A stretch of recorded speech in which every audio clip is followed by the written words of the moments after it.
Edmonton Sports Talk. My God, I loved it. My name's Jay Milne.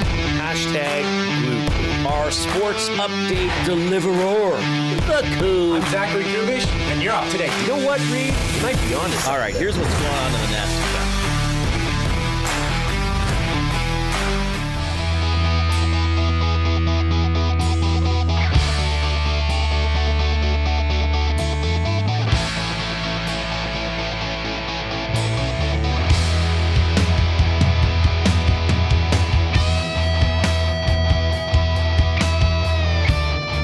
Okay, well, I thought about doing it, but I decided not to. I was going to get a Toronto Maple Leafs McKenna jersey ready to go and wear it on the show today. Now? I decided that would be too far because why would I spend that amount of money for something I was just going to wear once and then throw out? Ooh. just to be difficult. We went back and watched portions of this yesterday's show. Was that the giddiest I've ever been on air? It's up there. It was up there. That's such an amazing story. The Toronto Maple Leafs win the draft lottery. Again, I mean, they won it, well, wasn't Matthews 10 years ago? Every 10 years, the Leafs will get the first overall pick. It kind of works. I just think about the storylines coming from this. I mean, the entire summer now. And this is, when you have a team like that, there are certain teams in the sporting world, like it or not, that inspire, that have a passionate and large fan base, and that are also hated by the rest of the fans of that league. And the Maple Leafs fall into that category. So everybody pays attention to the Leafs because either you're cheering for them or you want them to suffer. Mm-hmm. I mean, that's the beauty of it, right? So what we know that happened, and then. Well, in our market, with our fan base, people are just furious. I mean, the word rigged kept getting thrown in there. It did. Just over and over again. But I was like, this is a full, even outside of Toronto, this is another decade worth of stories about this team. It is good fodder. Forget about just the next few weeks. This is fodder for, I still am not clear on Gavin McKenna's body language when the Leafs won. And now what? Austin Matthews wants out. Well, how can you have them both? You can't keep them both. There's only room for one big dog in the bed, in the curl up bed by the bed. The dog run. The doggy bed. Yeah, in the dog run. Right. In the dog run. Well, there's only one alpha Leaf. But Reid, you know it. You've been doing this a long time. What's good for the goose is good for the gander. So I mean, if the Leafs are happy, then the rest of Canada and the sports broadcasting market should also be happy, right? Yeah. I mean, hello. That's why I just thought it was like, and just when we were watching it and they only had that one number that could connect, and the Jets were still in there. I mean, obviously the Canucks had still a pretty good chance. Have you seen the videos circulating of the super slow-mo of the 8-ball actually coming up? Oh, I haven't first, watched that. and then the 12-ball pushing it out of the way. Now, we know what number the 8-ball was. How do we know that wasn't CGI? Reid. It was on the internet. Especially, even better, it was on X. Yeah. Hello.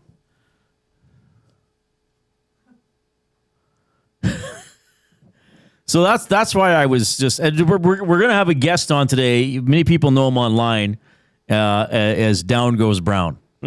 Sean McIndoe is his real name. We've had him on before. I talked to him when I was at my previous job a couple times. Entertaining guy. And that was a crazy 24 hours from the press conference and the Steve Simmons question and then them winning the draft lottery. Did you know why he calls himself Down Goes Brown? I believe I have a reason. Right. You remember this? Has to do with your former colleague. Rob Brown got punched by, was it Sylvain Lefebvre? And Joe Bowen was like, Down goes Brown, down goes Brown. Yeah. And Rob Brown doesn't get any residuals from that. Oh. Oh.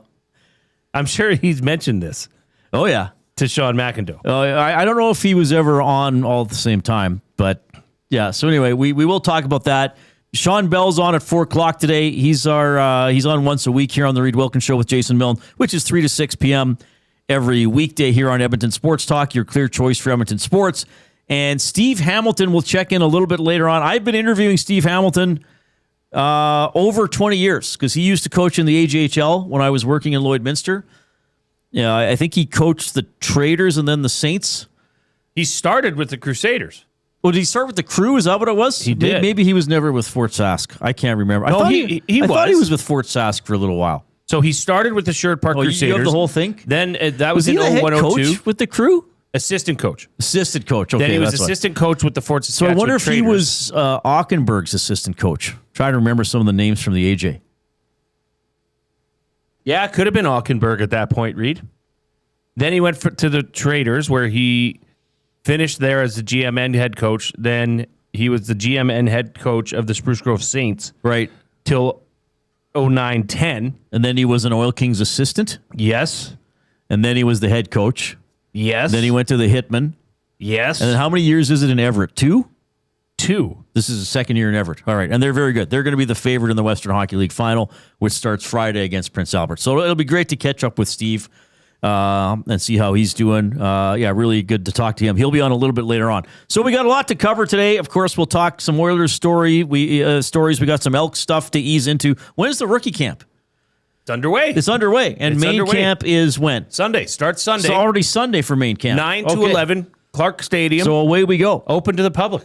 Oh, good stuff. Yeah. All right. And the fan days in Spruce Grove this year? Spruce Grove at the Grant Fear Park. And that is on the holiday Sunday or the holiday Monday? Monday. The Victoria Day. Victoria Day. The beloved Queen Victoria. I got a pinup of her. You can get in touch, of course. 780-218-9999 is the River Cree Resort Casino inbox. What? What era of Queen Victoria? Victorian era. Oh, okay. That's good. It's not very revealing, though. The pinups of that era were not revealing at all. Yeah. They aren't what they are now. No, there was like nothing exposed, Right. just their faces. Yeah. All right. 780-218-9999 is how you can text us. The River Cree Resort and Casino inbox. Don't forget about the big special at Tap 25, 50% off the entire menu. Available 7 days a week in this time frame from 2 to 5 p.m. rivercreeresort.com. You can email reid@edmontonsportstalk.com, jay@edmontonsportstalk.com. We love getting emails from you. We love getting limericks from you. That's become a big part of the show. Well, you got to give them a topic. We got to How give about, them a topic Victoria, today. or pinups. Pinups. Sure. Pinups. No, it could be a lot of things. It doesn't have to be. Yeah. There's a lot of things you can pin up or have on your wall. Yeah. Right. So pinups, something to do with Could be pinups. yeah. Could be pin the tail on the donkey. It could be Eeyore. Do we still have that Eeyore picture? How about this? In the River Cree Resort and Casino inbox, 780-218-9999. Right off the top of the show, someone's coming in. Chris. Now, this is the flyaway to LA winner from a couple years the ago. real one or the I don't know if phony it's Chris G or Chris D. one? I'm There's some assuming it's confusion. Chris The D. right Chris went on the trip, though, right? I believe so. Okay. He said Hamilton and Aukenberg in 02-03 for the Crew when he was there. So he played for the Crusaders. Oh, so I would have seen this individual play in the AJHL. Because the would've. North teams probably came to Lloyd 2 or 3 times a year. Yeah, wonder if I ever did a post game with them. That's cool. Dave in Section T. Teenage Reid with a bedroom wall covered in 1920s bathing beauties. Yeah, it really was. Yeah, it really was. Shaggy and St. Albert is in our chat. It doesn't happen very often. Hi, Shaggy. Leafs probably in better position than Oilers in the next couple of years. Leafs can clear enough cap space to fit McDavid in 2 years. Well, I guess we'll see. You can post in the nasty chat on YouTube. Give us the thumbs up. Give the show a like. Click, click, click. Must you click? Please, please click. Must you click? You must click. Thumb, thumb, thumb. Now, if you're on YouTube and subscribe to the channel if you haven't already, we're approaching 15,000 subscribers. So if you're new to us or you just have never got around to subscribing to Edmonton Sports Talk, please do so. The advantages of subscribing, and I sometimes I feel like I should maybe explain things that are really simple. Go on. Because there are always people being introduced to things. And when I started watching on YouTube and it was like subscribe, the first thing that came in my mind was I don't want to pay for this. Why am I paying for it? Like, you think there's a paywall for... that's not how the subscriptions work for us. You just subscribe, so then when you go into YouTube... It's right there. Usually we're recommended or our latest videos are right there. So that's the advantages to subscribing. Again, let's keep pushing towards our next big milestone of 15,000. Especially if you watch on a smart TV, as we do in the Milne house, because you don't want to be trying to search things with your remote. Right. It's much easier if it just shows up right there. Right. All right. So you can post in the Nasty Chat on YouTube. It's good there. People chatting with us and mostly with each other. I mentioned the text line, River Creek Resort and Casino Inbox, 780-218-9999. What am I missing? Oh, iHeartRadio, TuneIn Radio, other ways to consume us. I realize many of you are already there. Just spread the word about those platforms and how people can find us. What's happening now? Well, pinups are now morphing into posters, right? Which can be pinned up. That's what I was thinking too, Right. of stuff, yeah. Timber Woodsman, this is great. Did anyone else have the Bo Jackson panoramic poster where he turned from football to baseball? It was like almost holographic. I do not have that. Like where you'd look at it from this angle, he's playing baseball. You'd look at it this angle, he was playing football. That was fantastic. I never knew such a thing existed. Reid, I'll give you 5 guesses. 5. You don't know the answer, I don't think. Okay, well, try me. I had- like guessing, as you know. I had a poster of an athlete in my bedroom growing up. Okay, Who was it? So you're junior high-ish? Yeah. Okay, so it wasn't Yeah. Bo Jackson since you brought him up. That is right. It was not Bo Jackson. Deion Sanders. Incorrect. Hang on. That's 2 guesses thus far. No, Bo Jackson wasn't a guess. Okay, 1 guess. Continue. Trent Brown. Good guess. That's 2 guesses thus far, Shooter. Now, actually, Trent Brown was the correct league. Chris Hardy. I don't think Chris Hardy had a poster, Okay. but good guess. Gizmo Williams. Okay, good guess. That was your third, Fourth guess, I think, okay. already. Was it? Yeah, fourth Right guess. league, wrong team. Okay. Think, well, Rocket Ismail. oh, Reid. Well, how did you think I was never going to get that with 5 guesses? Well, what do you think? What do you think? I'm some sort of little thing just oozing out of the primordial soup that can't form words enough to make a guess? Yes, that's great. Good job. Well, plus you were giving me hints after wrong guesses. Wow, that's very strong. Yeah, Rahib Rocket Ismail, Yeah. former Notre Dame pro. Now, did you have him as an Argo or Argonaut. as a Fighting Irish? Argonaut. And then, was he? Yeah, he was. He was Notre Dame. yeah. Oh yeah. And then who was he in the NFL? God, Raiders? I don't even remember. I know his brother was Ravens. Quadre Ishmael. Right. They call him the Missile? Isn't that what they called him? I don't know. I think they did. Who did Ismail play for? Well, wasn't Rocket Ishmael the most paid, Or highest was he paid Packers? CFL athlete? Yeah, I think for a while. I don't know if he was of all time. Who did he? He was on a few teams Oh, so Probably. he bounced around, as they like to say. from 93 to 01. Yeah, give us his team scoop. Raiders, Okay, we had that. Carolina. Yeah. And then Dallas. Just 3 teams? Correct. Okay. Because it went He peaked as an Argo. Oakland. He peaked as an Argo. No doubt about that. No doubt. All right. So I figured it out. Not bad. Fighting Sioux Hockey, Nurse and Jari for Parayko and Bennington. Reid, we've got a hockey trade. Yeah, we're getting into that time of year, eh? Yeah, well, didn't Trev debut a new Trev's trade of the day, right? Trev's Trade of the Day, a new segment on the morning show? Yeah. The song for it. Yeah, I It's struggle to giant. see why St. Louis would make that trade. Well, I'm sure that. Okay, do you want to hear did you hear what Trev's trade was this morning? I can't remember what it was. Wasn't it? Did it involve Nurse? It was pretty much Nurse and Hudson Quinn Hudson. Who has Quinn virtually no value. Okay. for why is the name escaping me? Pedersen. Oh, yes, I did see that. Elias, the forward or defense? Now, actually, from an Oilers Well, standpoint, Elias. I wouldn't do that. Elias, yes. The forward, right? The forward. Who's making, what, 11 million? Yes. Yeah. I think we should just have a daily segment where I shoot down the trade proposal. Even if it's a good one, I find a way to shoot it down. Well, start sending them in, folks. I've always had a hard time saying sending them in. Fire them Send them in. away. All right, 780-218-9999 is the River Cree Resort and Casino inbox. Remember to give us a thumbs up if you're watching on YouTube. Apparently, it turns into a little TV screen when you click the thumbs up today. It's got a little graphic for that. Oh, cool. So that's fun, Jay. That is. That certainly is fun. Oh, we better get to this. Well, we got our guy ready to go. It's the afternoon headlines presented by 100.3 The Bear, Edmonton's best rock. Stream them on iHeart today. This is Chet Palmer with your sports report. How about those Hogtown Hacks getting the top pick? This one stinks more than old Rex after he rolled around in that dead skunk. That Montreal Buffalo series is going to be a doozy. Could come down to goaltending. Hey, Jason Milne, is that an Ukko-Pekka Luukkonen in your pocket, or are you just happy to see me? The Barrie Colts got dinged for 15 large for repeating the same 5 words. Heck, my brother-in-law only needs 2. Hit me. I'm Chet Palmer. Yes. Well done. I like that. Dinged for 15 large for repeating the same 5 words. Yeah.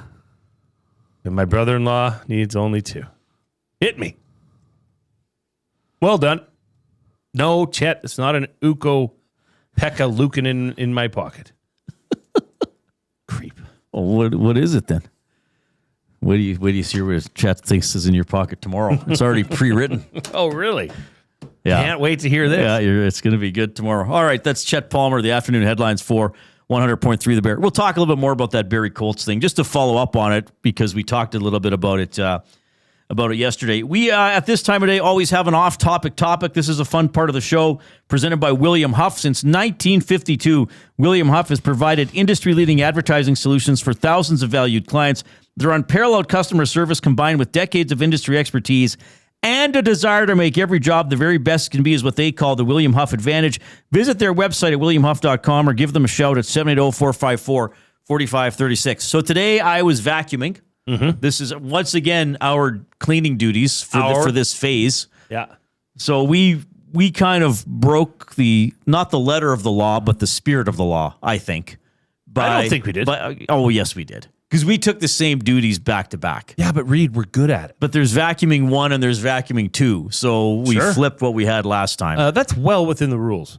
And regs. Well, I have a lot of problems with how the rules are laid out for the chore draft, but I'm not in charge. Nobody wants my feedback. So I was vacuuming today. And I thought, this might be a fun question for people. What household chore do you actually enjoy, or maybe secretly enjoy? Like maybe it's in your house, in your family, and you're like, oh, I'm stuck doing this again. But deep down, you're like, okay, this is I'm glad I got this, or something like that, or something that might be surprising that you enjoy, or maybe a household chore that gives you satisfaction. There's something along those lines. Well, I must say, in our house, we don't use the dishwasher that much. No, that makes me sad. Like, we rarely use it, to be honest. So when we're done dinner, dishes are in the sink. And I must say, I get a really calm sensation that flows over my body once the dishes are done, dried, and the sink is clean. There's nothing in the sink. There's no dishes in there. There's no utensils. There's no cutting boards. Just a perfect sink that is empty and ready to be filled. Interesting. I find that peaceful. I agree, Jay. So I enjoy because we have one of those scrubber handles with the dish soap in it. Oh, yeah. So you can really get in there and do quite a bit of work. Interesting. That is my joy. Yeah, I don't wash a lot by hand unless it's something that shouldn't go in the dishwasher. Now, do you guys divide up the chores in your home, or are there some things that you rarely, if ever, do just because someone else does them? Well, it depends on the day. Okay, like on the weekends, and we might have a chance this Sunday afternoon to get into some yard work, because beyond that, it's sports. Okay. Are we counting yard work as a household chore?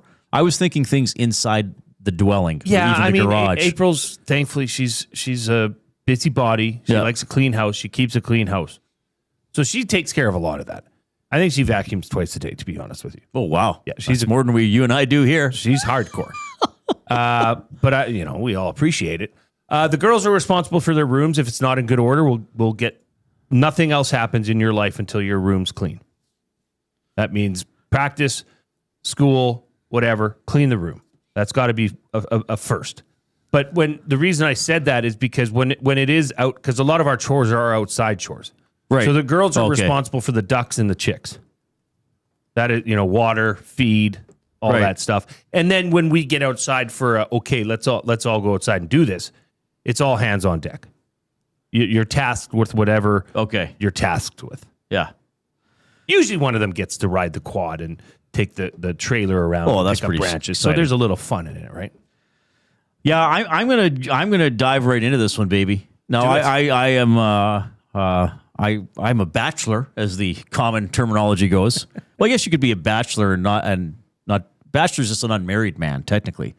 What if you're common law, like you're not married? Are you still a bachelor because you're technically single? No. So I'm a relationship. Bachelor. I live alone. Certainly when my mom comes over and she's done complaining about Austin Matthews, she will help. But I mean, the large majority of the stuff around the house I do.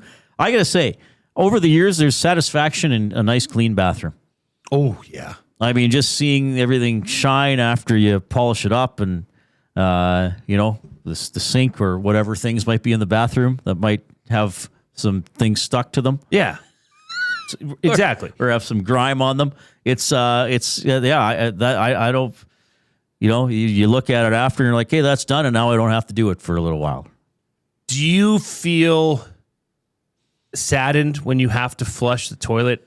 The first time after? It's awful. I know. Yeah, it's awful. Yeah. It's a terrible feeling. You're like, dang, it just looks so crisp and clear. And looks like an oasis in the desert. Yeah, I know. Yeah, see you later. But I a good vacuum is. I hate dusting for some reason, like because you got to move stuff around, and dusting's. I'm behind dusting in my house. I'm starting to see some surfaces where I'm like, oh, I better get to that. Dusting's not for you. Or vacuuming's rewarding. But yeah, I enjoy keeping my place tidy, presentable, even if I'm the only one in it most of the time. I don't mind a good load of laundry here and there. Yeah, Well, I pretty much do laundry every weekend. Now if I have to, I'll take care of my own because I wouldn't dare touch any of the girls' stuff. Okay, right. God knows which colors need to go. Like for me, I'm like, just get it in. Let's be done. No, especially that they're the quick older, wash. Right? Like, I don't. That's not my job. 780-218-9999 for fun. The River Cree Resort and Casino inbox, and that is the off-topic topic for William Huff. Tell us about a household chore that you actually enjoy or get a lot of satisfaction out of completing. All right, Shawn Belle coming up at 4 to talk Oilers, to talk playoff hockey, to talk Montreal Buffalo. Jay's play of the day. Teaser, very interesting today. I was a little surprised this is what he went with. And we'll talk a little bit more about that Barrie Colts story as well. Here's a sports update with Zachary Kubish.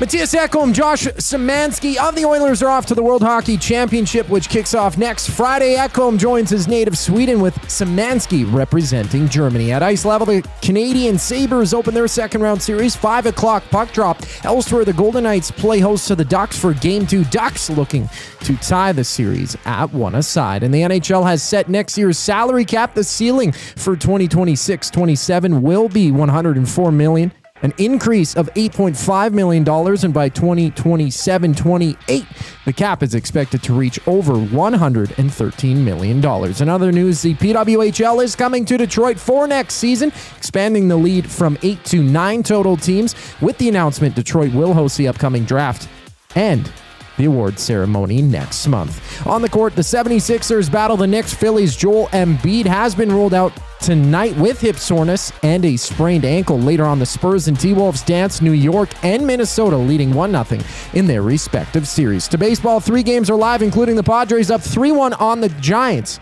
Bottom 7th inning. This sports update is brought to you by Windsor Plywood Leduc, locally owned and operated, serving Leduc and surrounding areas since '93. They have doors, flooring, baseboards, and of course, they have plywood. Go see the knowledgeable staff today at Windsor, Plywood, Leduc. The Reid Wilkins Show rolls on here in Edmonton Sports Talk. Following the break, I'm Zachary Kubish, keeping you in the loop. Two guys and a goalie. The only thing Connor and Leon need to practice all off season, is defense. That's more of a commitment thing than a practice thing, isn't it? That's a change in attitude, a mindset that you, instead of every time you hop the boards, you're going to go score, that the other team isn't going to get a chance Two against guys and a goalie, presented by GS Construction. Tuesday and Thursday afternoons at noon, only on Edmonton Sports Talk, your clear choice for Edmonton sports. We have what you're looking for. GD Liquidators is Edmonton's one-stop shop for new and used warehouse, office, and industrial items since 1987. You'll find what you want when you want it. Give us a call, visit us in store, or check out the monthly auctions at gdliquidators.com. 100% Canadian owned and operated. We have what you are looking for. GD Liquidators. Your home for great performances is the River Cree Resort and Casino. God, I wish I could meet somebody like you online. She's got me in the friend zone. Don't miss Morgan Jay's musical comedy May 23rd. 9 p.m. show is sold out. Second 6 p.m. show added. Tickets at rivercreeresort.com. River Cree Resort and Casino. Excitement? Bet on it. GCL Diesel has been serving oil country since 1972. From diesel cars to SUVs to pickups. From farm tractors to school buses to a big rig. From diesel generators to forklifts, GCL can test, troubleshoot, and repair all diesel fuel system components. Whether it's injectors, pumps, turbos, filters, or additive, GCL has the parts you need to keep your diesel running the way it should. For genuine diesel parts at wholesale prices, visit GCL Diesel in the West End or online at gcldiesel.com. GCL Diesel. Diesel understood. The Canadian Brewhouse has a happy hour for any scenario. You finished work early? Happy hour. You finished work because you accidentally hit reply all to the entire company? Big happy hour. Your boss said great job? Happy hour. Your boss said per my last email. Ugh, emergency happy hour. You finally closed the big deal. Happy hour. With a huge selection of ice cold drinks and great food, the Canadian Brewhouse has a happy hour for whatever just happened at work. The Canadian Brewhouse. Your day just got happier. Hey Edmonton, did you know a local Play Alberta winner scored over $430,000 on Desert Fantasy? Think about the rec room you could build with that kind of cash. From major casino winners every hour to jackpots worth millions and hundreds of popular games to money that stays in the province, there has never been a better time to sign up for Play Alberta. Download the app today to get started with casino, sports, and lottery, all in one app. Must be 18 plus to play. When you gamble, use your game sense.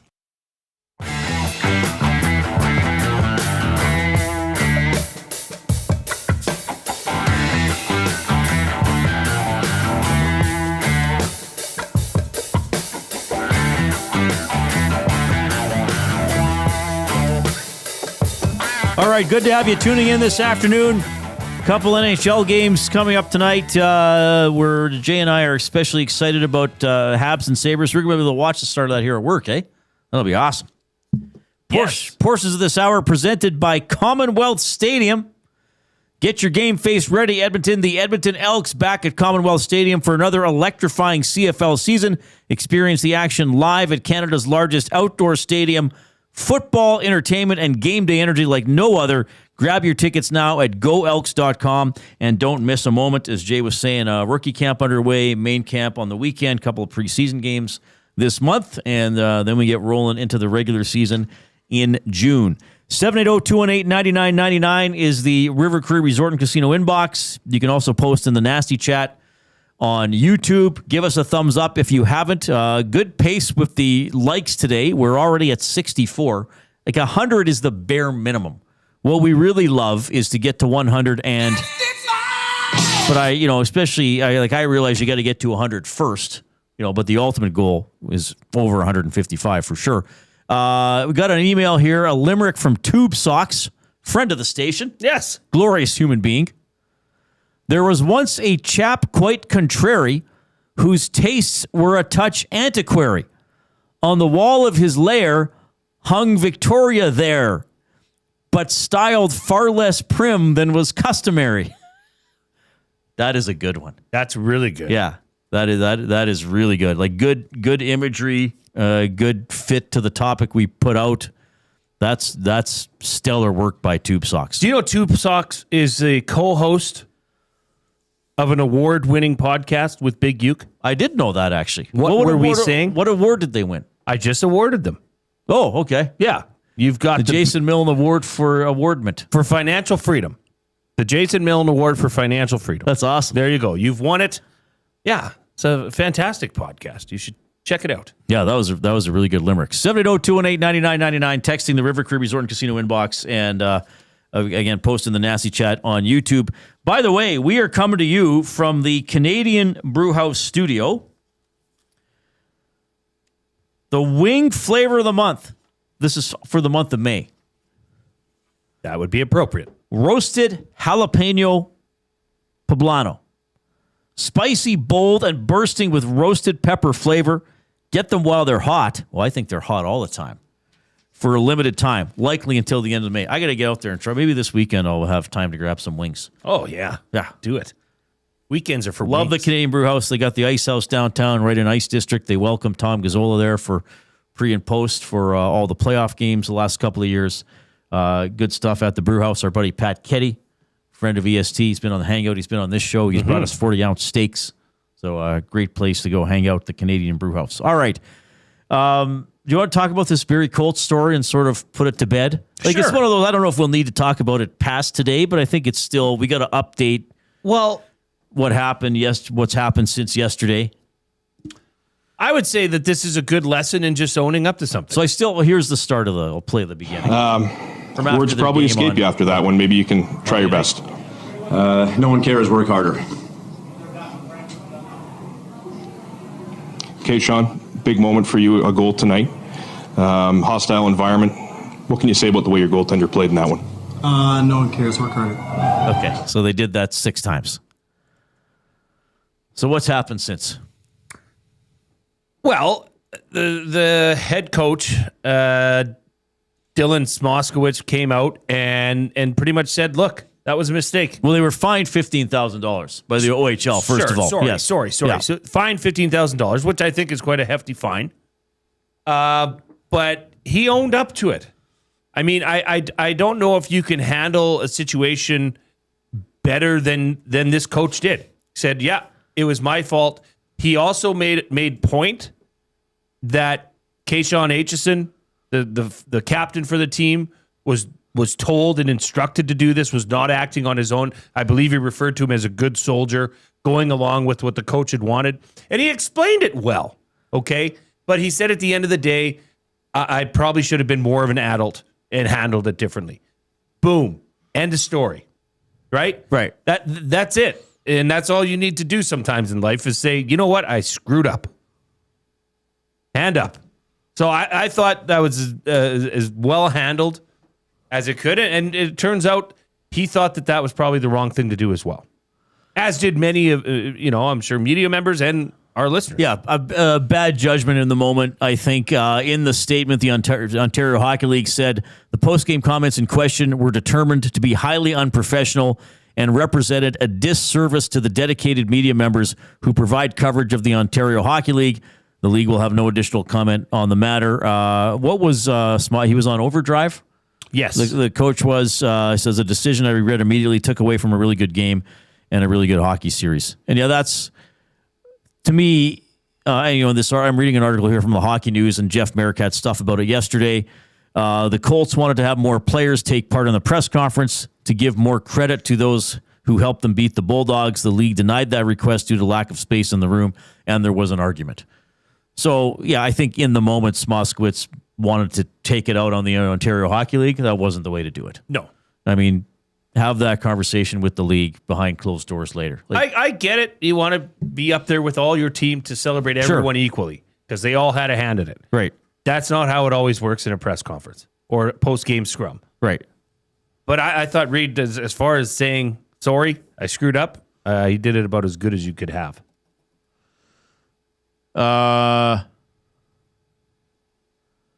She says, sad that the coach said sorry. Brutal. So, Sheesh, do you mean the coach? Do you think the coach had nothing to apologize for? If you're disagreeing with me and Jay, that's fine, but just kind of lay that out, because I don't think that was a good way to conduct yourself. I mean, if you're speaking to the fans of the team. Like, if I was a fan of the Barrie Colts, I'd be like, I want to hear how you guys won the game. Yeah. I don't want to hear you pout after winning because another player didn't get interviewed. And celebrate your team by talking about them in that scrum, in those questions. Yeah, for sure. As opposed to turning them down with, your team motto. Is that a good motto? What was it again? No one cares, work harder. I think it's basically meaning don't complain. I've heard better mottos. What would the motto be for our show? Yeah, Sheesh says, yes, I think he should have kept to his guns. Oh, I guess I would say Sheesh. I don't know what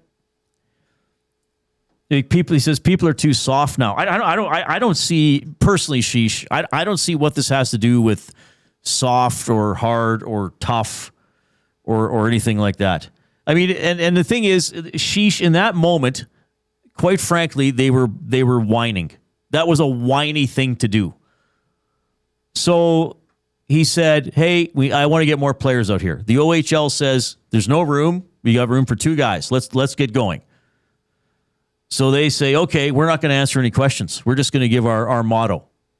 What's so tough about how the Barrie Colts act? Like, tell me, Sheesh, what's so tough about how they acted? In my mind, what they did is the soft thing in this scenario. I don't understand. I like, tell me how I'm wrong. Like people are too soft now. Who's soft in this situation? Like, so they're asking for, in my mind, the Barrie Colts after the game are making an unreasonable demand. And they would have known how post-game would have worked all year and all playoffs. And then they're saying, oh, we want more players out here. And the league says we can't accommodate that. Like, let's get going. So they decide to give immature responses about it. Who's soft? If you want to make everything about toughness and softness, who's soft in that situation? To me, it's the Barrie Colts. If you don't like the fact that he apologized, okay, fine. He could have just said nothing. He could have declined to go on overdrive. He just could have said, or the Colts just should have said, hey, we got fined. We're not going to comment on it. That would have been fine, right? Yeah, they didn't have to comment. He just kind of said, we've been fined. We accept the punishment. We'll do a better job in the future. He didn't have to do the interview, so I guess he could have not apologized. But I don't get how she says, I think he should have kept to his guns. So he should what are you saying, that the Colts should keep acting like that until they get their way post-game interview and everybody and all the other teams in the league have to follow the league rules? Come on. Well, you could look at this, Reid, the other way too, is that was almost a bully tactic. On the other flip side of it, bullying the whole interview, saying, no, we're going to do it this way because we didn't get our way.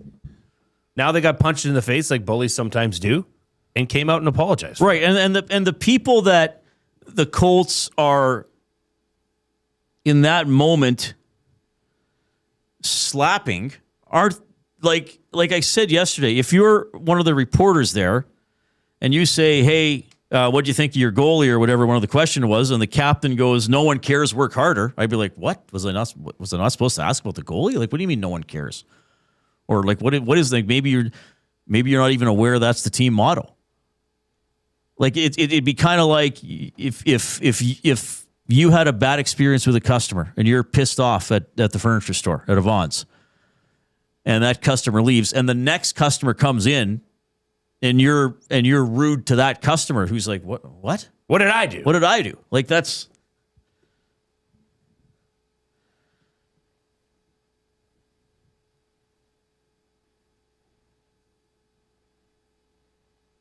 Joe says, I would have doubled down on it and just said we wanted more than the coach and the captain, but that's all in the people in the media care about. Not unheard to have 2 sets of 2 come up.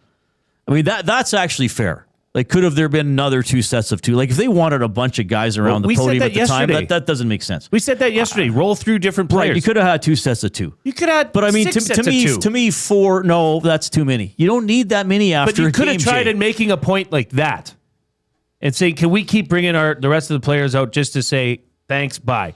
We want to highlight all of our Why team." do they didn't even win the league title? They won the semi. Yeah. Like, at what point is it like, okay, enough's enough? Well, and you made a good point. Now that they're in the final, and let's say they lose a game, are they going to want to parade the whole team out at that point? Yeah. And say, well, we do this as a team. Oh, do you? Yeah, you okay? You lost 7-0. Like, yeah, you lost 7-0.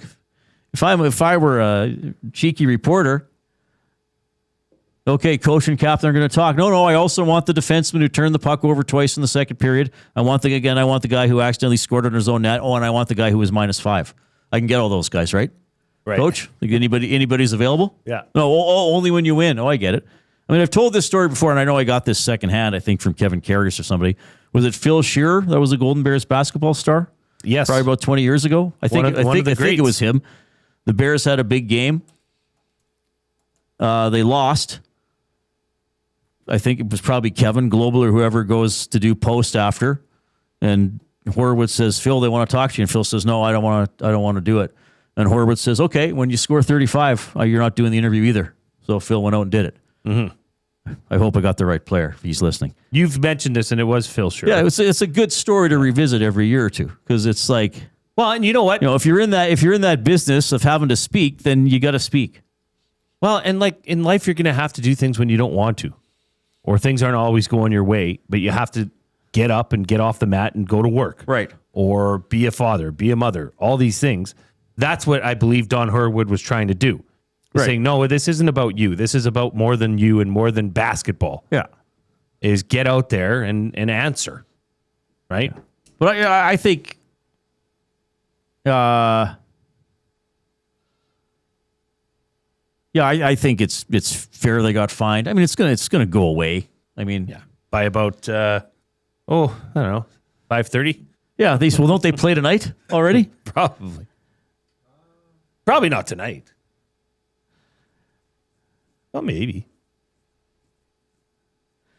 Sheesh also says, I thought it was great regardless of what the OHL told them before. Very similar when Dry gets mad at the media, and also reminded me of the great interviews with F1 in the 90s.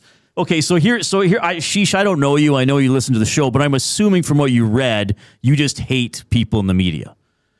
Right? Like, he's glad when Draisaitl gets mad at the media. He's glad that they did that. I think Sheesh just hates that reporters and broadcasters and media people even exist. Like, he thinks we're all worms and should all be treated poorly and ignored and mouthed off to and all that kind of stuff.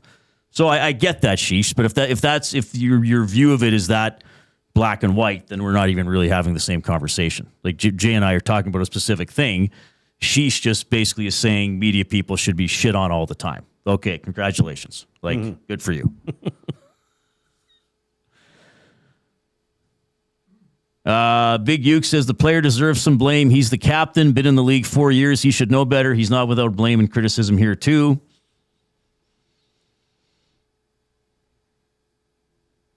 Yeah, but I'll say that the coach in his comments on Overdrive made it very clear that the player was instructed to act this way. Yes. Referenced him as a good soldier. I didn't get the perception that the player was all that comfortable doing it in the moment when you saw the clip come out. I'm sure he would have liked to handle it better, but once again, that's why this falls so hard on that coach for doing that, and that's why he owned up to it, saying it was a childish act. Right. Well, why'd the league fine them if they were fine with it? Like, if it was cool, you know? Yeah, that's a good point. Anyway, good discussion. I mean, I appreciate everybody's viewpoint. I don't agree with all of them, as some of you don't agree with mine. That's fine. But I mean, if it's just as simple as you hate people in the media, so players should be free to just mouth off to them and not answer their questions all the time. It's like, well, okay, but then you're never going to hear anything interesting from the players or the coaches, you know. Okay, Sheesh, I appreciate you writing back. At times, media crap on teams and players, so nice to see it even out. No problems with media here. You guys are great. Keep up the great work. Well, we appreciate that. Thanks, Sheesh. And I agree. There would be some media members who I think, and I would never probably name names, but who would go out of their way. I mean, you and I have a rule on this show. If we're gonna offer any opinion, we'll back it up, whether it's we're saying something negative about a player or a positive. You must. Hey, I think this is a bad play, or this guy made a bad play. Here's why. We don't just say, "Oh well, you suck." Science. Yeah. No, that's fair. That's fair, Sheesh. Thanks for the conversation. Thanks for clarifying what you mean. All right, that's a good conversation. I like talking about that type of stuff. Anyway, they were fined $15,000. That's really what we were telling you. Which, again, Chet Palmer's brother-in-law. That's the first minute at the casino. Depends on the night. That's the first minute at the casino. We better get to a break. Coob is ready to go. Oh, and then your play of the day. This is you're gonna have to explain yourself. Speaking of giving reasons for something. Yeah, I got it. You're gonna have to back this one up. Done. Here's Coop.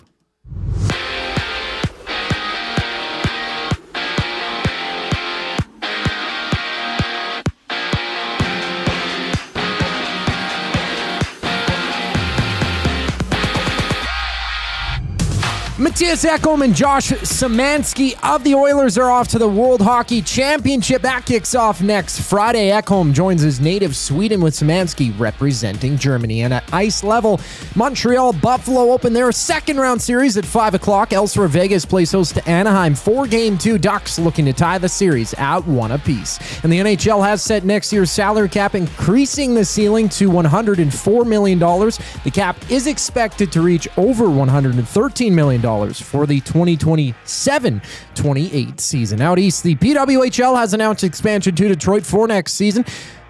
With the announcement, Detroit will host next month's draft and awards ceremony. On the court, the 76ers battle the Knicks. Phillies' Joel Embiid being rolled out for the game with hip soreness and a sprained ankle. Later on, the Spurs T-Wolves, they square off New York and Minnesota, leading 1-0 in their respective series. Over to baseball, 3 games are live. Bottom 8th inning, the Padres with a 5-1 lead on the Giants. And it's the Mariners with a 2-0 advantage on the Braves, bottom 6th inning. This sports update is brought to you by the Edmonton Elks. It doesn't start on game day, it starts before kickoff. Get your single game tickets today and be there for every hit, catch, and touchdown. Lock in your seats right now at goelks.com/tickets. More with Reid Wilkins, J Milne. On the other side of the break comes Zachary Kubish, keeping you in the loop.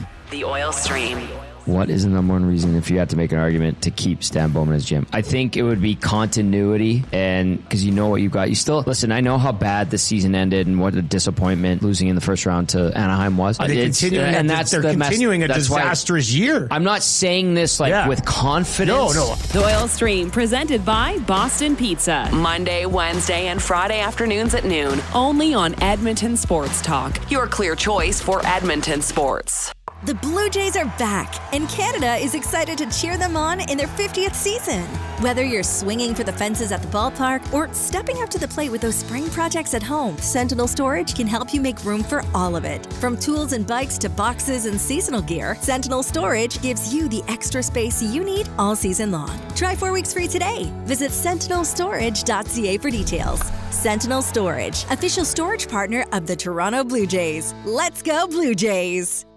At Firehouse Subs, our subs are freshly toasted, stacked high, and crafted to satisfy. Each sub is piled high with premium meats, melty cheese, and toasted to perfection. Firehouse Subs brings bold flavor to every bite, all served on a freshly toasted roll. But we're not just feeding Edmonton, we're fueling it. Dig into the brisket hat trick, piled with slow-smoked brisket and melty cheese. Or go to the Firehouse Subs fan favorite, the Hook and Ladder. Made to order with smoked turkey, honey ham, and Monterey Jack cheese on a perfectly toasted roll. With 15 Firehouse Sub locations across Edmonton and the greater area, it's easy to grab a hot and hearty sub close to home. Firehouse Subs. Hot, hearty, made to satisfy. Your home for great performances is the River Cree Resort and Casino. God, I wish I could meet somebody like you online. She's got me in the friend zone. Don't miss Morgan Jay's musical comedy May 23rd. 9 p.m. show is sold out. Second 6 p.m. show added. Tickets at rivercreeresort.com. River Cree Resort and Casino. Excitement? Bet on it. Goodwill is one shopper, finding something I never knew I needed. A jacket, a deal, one donor, letting go of something so someone else can move forward. One program participant, learning, trying, building skills, building confidence, building a future. One purchase, one donation, one job, one choice. Goodwill is the power of one, the power of one, the power of one, the power of one. Goodwill Industries of Alberta. It all starts with one. Playoffs don't care what day it is, and neither does the Canadian Brewhouse. Monday, we're packed. Wednesday, electric. Saturday, don't even ask. The Canadian Brewhouse is here for every game, every round, every minute of overtime, from puck drop to final buzzer. We are in this with you. Book your table, find your people, get loud. Don't miss out. Every game feels like a Saturday. This is our house, the Canadian Brewhouse. Looking for flooring? Paramount Flooring has it all. Sales, service, and expert installation. With options for every style and budget, open 7 days a week. We've got you covered. Quick delivery and in-stock deals. Plus, EST listeners get 10% off. Visit ParamountFlooring.ca today.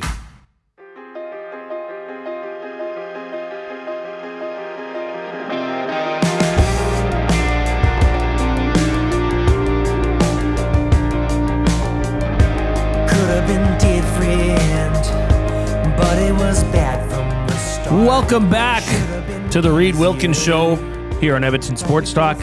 Thank you for tuning in, listening, watching, however you are consuming us.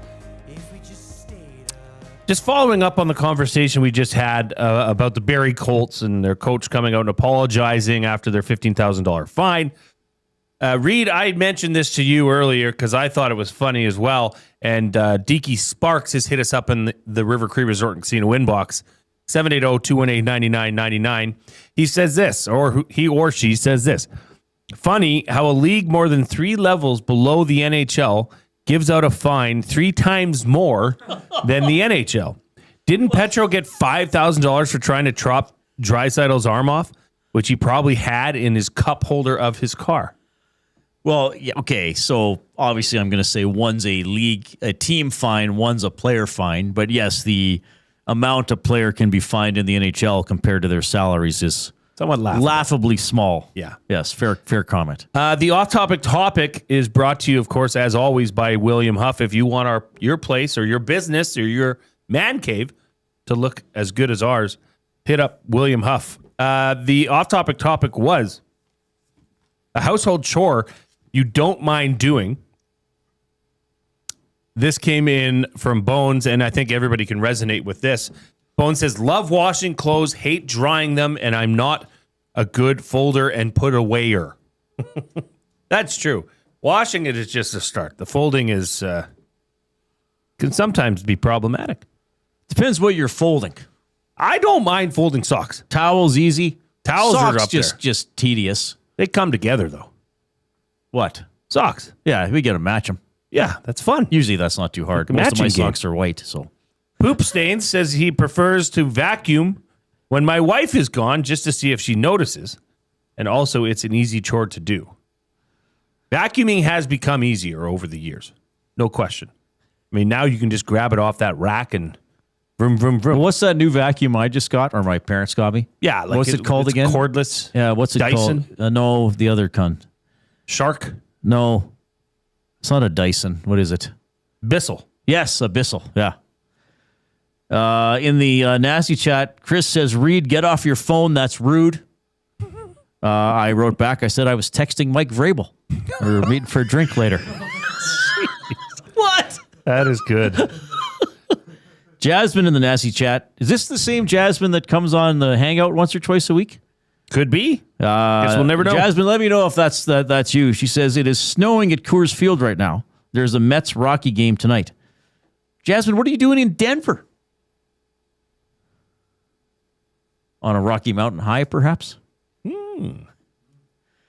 Is there something else you wanted from the River Cree Resort Casino inbox, or are you ready to go here? There's always other things. Collingwood Rob says, chore, car detailing on a lovely day with the music going and a cold drink. That's nice. Martin says, as a teenager, Jay, instead of posters of attractive ladies, had nothing but pictures of clean sinks hung up on the wall. That's amazing. Yeah. Okay. Keep sending them in. We'll get to them. It's Jay, it's play, he's Jay, it's today.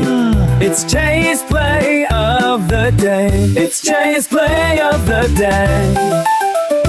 Jay's play of the day. Presented by Play Alberta. Why settle for less when you can have it all? Only Play Alberta brings you casino games, live dealers, lottery, instants, and sports betting all in one place. Play Alberta app, playalberta.ca. Don't forget to use your game sense. Well, Reid, I must admit, this is something I'm not proud of. Okay, I'll just say it. Okay. A motto of mine, at least when it comes to Play Alberta, is life's too short to bet on the under. But Reid, sometimes there's just, you got that feeling. It's just burning inside of you. And you just got to follow your feeling. So that's what I did. I took an under. What? Yeah. This can't be true. So sue me. You never take the under. What's wrong with you? I was overcome with sensibilities, I guess. What's your problem? Reid, I've taken the under in the Buffalo-Montreal game. It can't be you that I'm actually talking to. And it's not a usual You've playoff. been replaced by a spore person. It's not a usual 6.5 either. It's under 5.5, folks.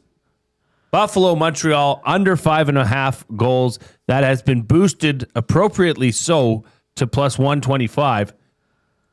Reid, if you just look at the numbers, okay, the numbies speak. Buffalo's been averaging just over 2 goals per game. Or sorry, Montreal has. Buffalo's been averaging just over 3 goals per game. Reid, of the 7 games in round 1 that Montreal played in, 6 of them went under.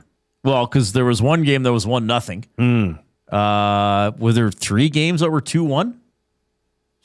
I don't have it in front of me. I looked at it earlier. 6 of 7 games in round 1 went under between Montreal and Tampa Bay. Was there even a game where the winning team got to 4? I'm going to look it up. Well, there was one game that went over. Yes. Well, there was one game that went over. Okay. Buffalo, Boston, 4 of the 6 games in round 1 went under.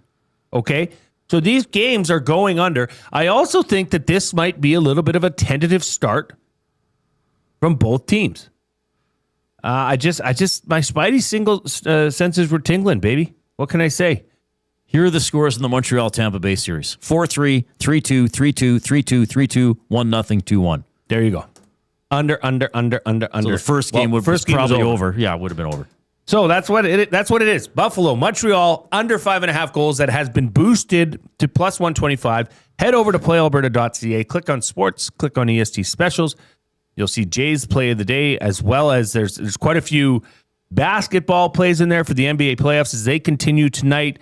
There is a golf parlay for the weekend. So head on over and check it out. And if you haven't yet, download the Play Alberta app. And Reid, always remember, good sir, to use your game sense. It's Jay, it's play, he's Jay, it's today.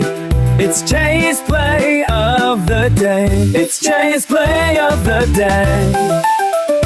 Jay's play of the day. Which is presented by Play Alberta. All right, here's what's coming up. Shawn Belle, after the break, to talk a little bit about the Habs and Sabres and some other playoff storylines. We're going to have the Oil Understood for GCL Diesel at around 4:40. Down goes Brown. Sean McIndoe is going to join us. Very entertaining gentleman who I'm sure will have some totally level-headed reactions to some of the things that have happened around the Toronto Maple Leafs over the last 2 days. Here's the 4 o'clock break. The Lock Shop. For Connor McDavid and this delusion that Leafs fans have that he's going to be there. If Connor McDavid leaves Edmonton in 2 years or is traded to a place that he agrees to go to, he's going somewhere where he feels that he's got a very good chance to win a Stanley Cup. Better than Edmonton. That's the title. Yes. Who are those teams? It's not the Leafs. Sorry. They're not a top 10 option. The Lock Shop, weekday mornings at 11, only on Edmonton Sports Talk, your clear choice for Edmonton sports. You've always known GCL Diesel as the experts in diesel fuel systems, but did you know that GCL is also your source for turbochargers and turbo repair? As a turbo supplier for Garrett, Borg Warner, and Holset, GCL can provide genuine original equipment turbos at wholesale prices. Whether it's diesel, gas, natural gas, or performance, we can provide you with the turbo or custom repair you require. Turbo questions? We've got turbo answers. Visit us in the West End or online at GCLDiesel.com. GCL Diesel, turbochargers, understood.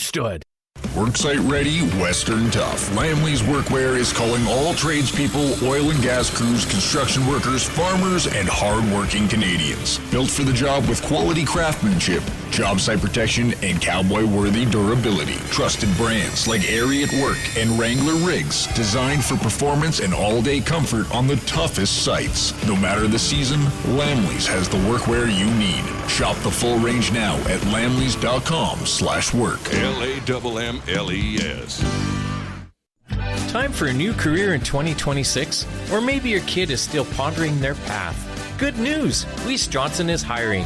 It's Dennis, and not only are we hiring for heating and air conditioning, we're also looking for experienced plumbers and gas fitters. With the growth in residential development, there's no shortage of opportunities at Weiss Johnson. Choose your path with us. Learn from one of the industry leaders, and we will grow together. Receive great benefits and school reimbursement as well. Visit weiss-johnson.com today.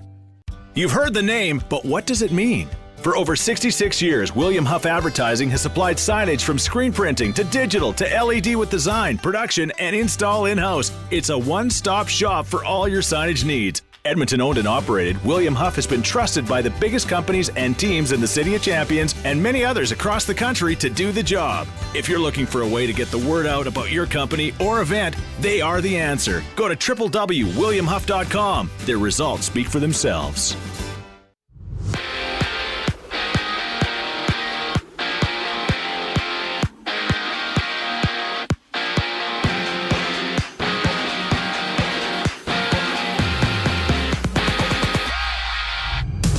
Edmonton's Matthias Ekholm and Josh Szymanski are off to the World Hockey Championships. That gets going next Friday. Ekholm joins his native Sweden with Szymanski representing Germany. At ice level, the Canadian Sabres kick off their second round series. 5 o'clock puck drop elsewhere. Vegas plays host Anaheim for Game 2. Ducks looking to tie the series at 1-1.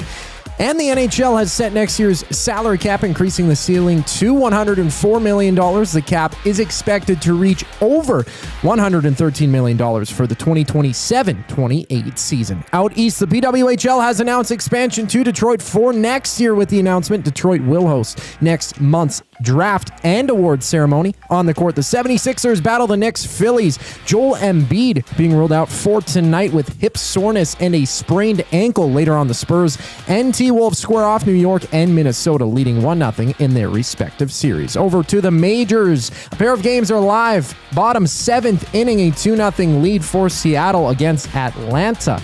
And the White Sox are down by 7 to the Angels, top of the 7th. I'm Zachary Kubish. That was your sports update. The second hour of the Reid Wilkins Show starts right now.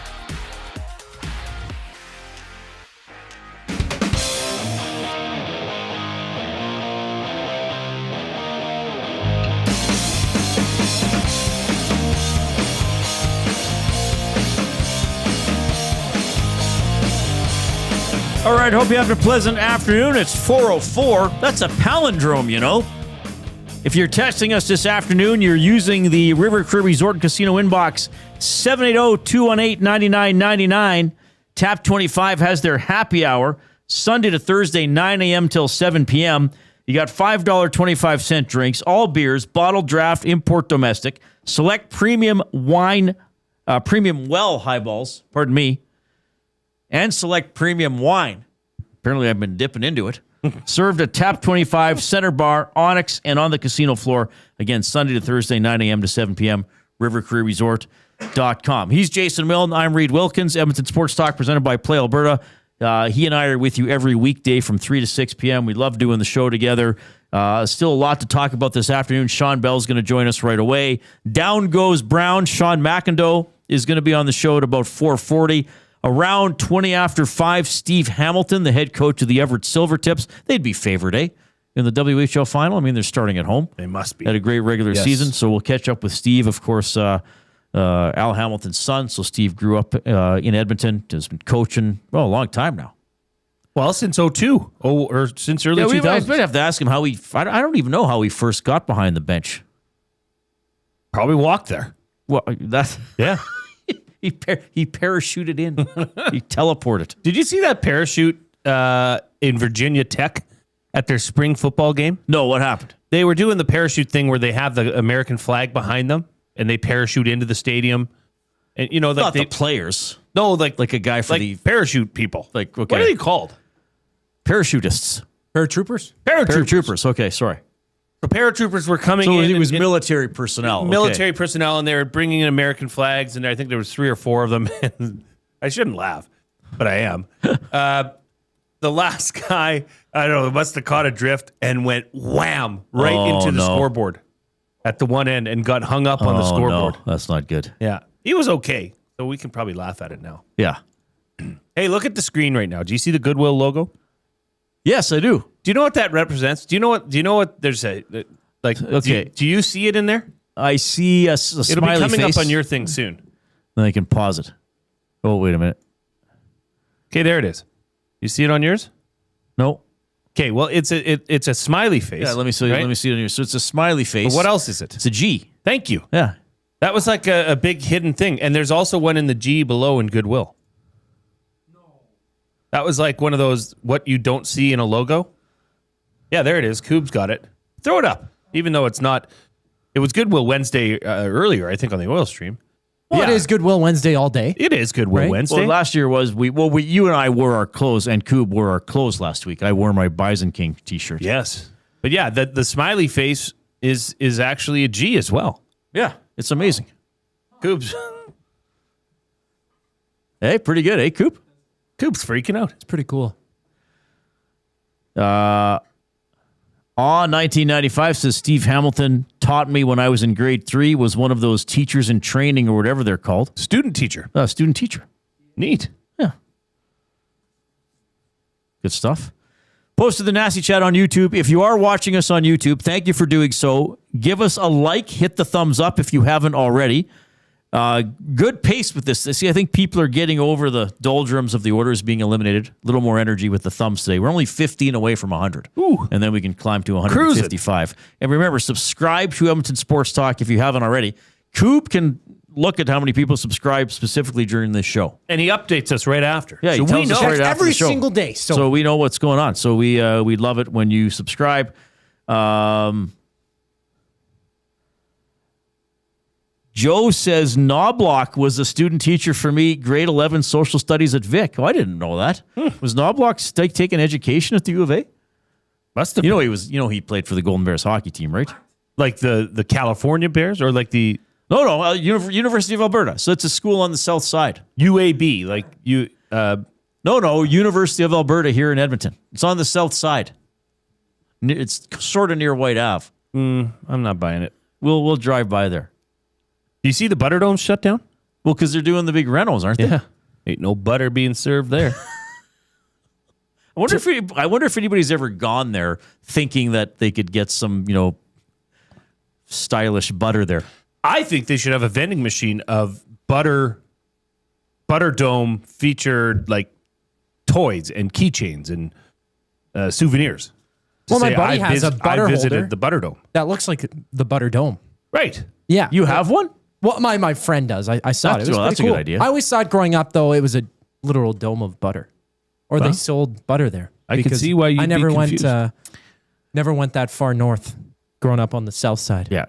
Coob, you have much to learn, my young friend, about the that I do. goings-ons of the world and why things are called what they're called or where they are or things like that. Exactly. Why do we drive on the right side of the road? Conversation for a different day. That's actually a fair question. Joe, 2988 says Schwartz was the goalie when he was captain. LOL. Because Schwartz was the goalie early or late 90s? No, it was early 2000s. Early Because when I started covering the Blazers, he was there when I played football. He was the 20-year-old goalie for the Lloyd Blazers. Turns out Knobloch was there when I played football too. Yeah, there was a bit of a crossover. And we used to hang. So you must have at one point talked to Chris Knobloch or shaken his hand. I would have remembered. You think so? Me? Got a memory like an elephant. Let's go. Let's go to the Oil Country Towing Video Hotline. Oil Country Towing, Edmonton's most trusted 24/7 roadside rescue team. Fast, safe, reliable for over 15 years, whether it's game day or a snowstorm. We work as hard as your favorite team to get you going. Call 780-986-6088 for all your towing needs. He joins us every week on the show. You also get him on Hello Hockey. He did a ton of work on our pre- and post-game shows this year. He's on the Hangout. We love having him. It is Shawn Belle checking in. Bellsy, it's Reid and Jay. How are you? I'm good, boys. Sorry I'm late. No, it's okay. Don't worry about it. You're really not in the grand scheme of things. I got a new truck. What? And we tried to get my wife a new vehicle too, but you know how long that takes? Like the process, like of paperwork and all that stuff. Oh my God. If these guys just sped up the process, I'm telling you, they'd sell twice as many cars. Oh, wow. Now, Bellsy, I must say, I know what truck you drove. Mm-hmm. And I thought that was rather nice. I thought it was rather new. I thought, Bellsy may be driving this for a while. What happened? What's going on?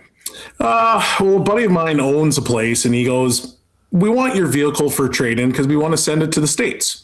We'll give you a good deal, and we'll lower your payments. I said, sounds like a steal. Really?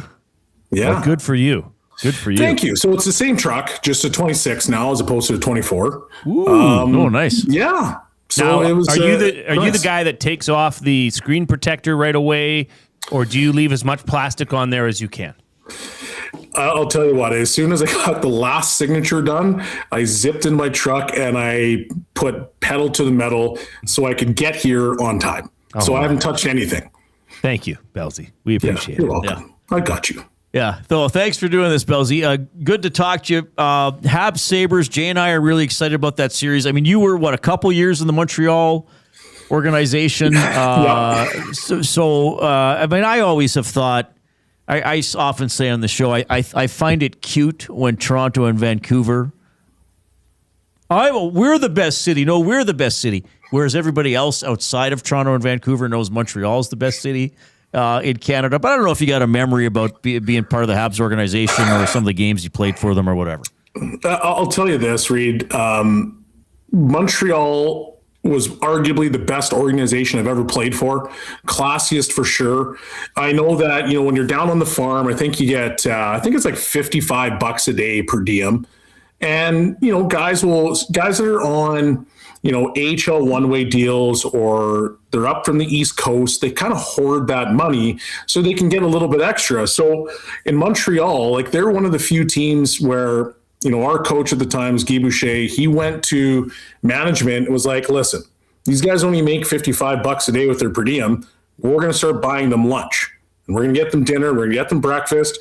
And so for the rest of the year, like that was the only organization that I've ever been that did that. So there was a touch of class with what they did. They really tried to take care of their guys. But I was telling you when I was at the studio earlier today, Montreal's a very passionate city, and we had lost, I think, the first 4 games of the season. They went to Edmonton, Calgary, Vancouver. So maybe it was only 3 games they lost. They came back. We play Colorado. We lose that game, and we end up going out. And guys are like stopping because they're mad, that we've lost. And the guy comes up to me. He's like, "Hey, like, are you guys ever going to win a game?"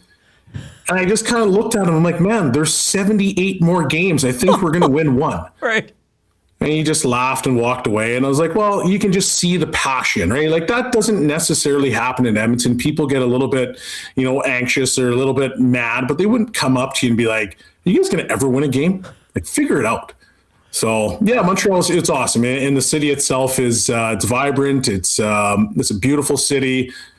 So I got lots of time for that particular place. Yeah, me too. I was lucky enough. I don't even know what season it was, but I went to a couple Canadiens games one March, and they played the Oilers. I think it was on a Thursday night, and then I got to see them play Boston on a Saturday night. Now, it wasn't at the Forum. Yeah. It was like, this is new building era. But yeah, it's just the buzz there is incredible. All right, so we're into the second round.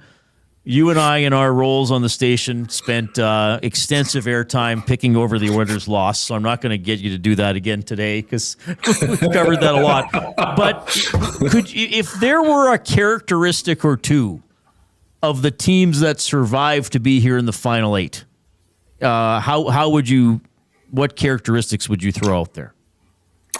Fast and physical. Every single team is playing a fast game. They don't sit back. They rarely spend time in a set regroup, set breakout. They're pushing the pace all over the ice. And the other piece is that they're extremely physical. Like every series that I've watched, there is massive hits. Guys are playing in your face. So to me, that's the characteristics of playoff hockey. It's fast and physical. There's no space, there's no time, and things are happening fast. And if you're not ready for that, or you're going to get rolled over. And I mean, look at Colorado play and the way that they go. Like that team they're flying all over the ice. McKinnon's leading the way. He's throwing massive hits.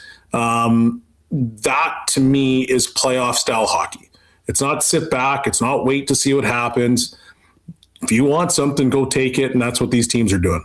I like how you put that. And when I watch the playoffs, probably every year you get reminded of it, the word furious comes to mind. And I don't mean angry necessarily. I just mean the pace and the energy and the passion.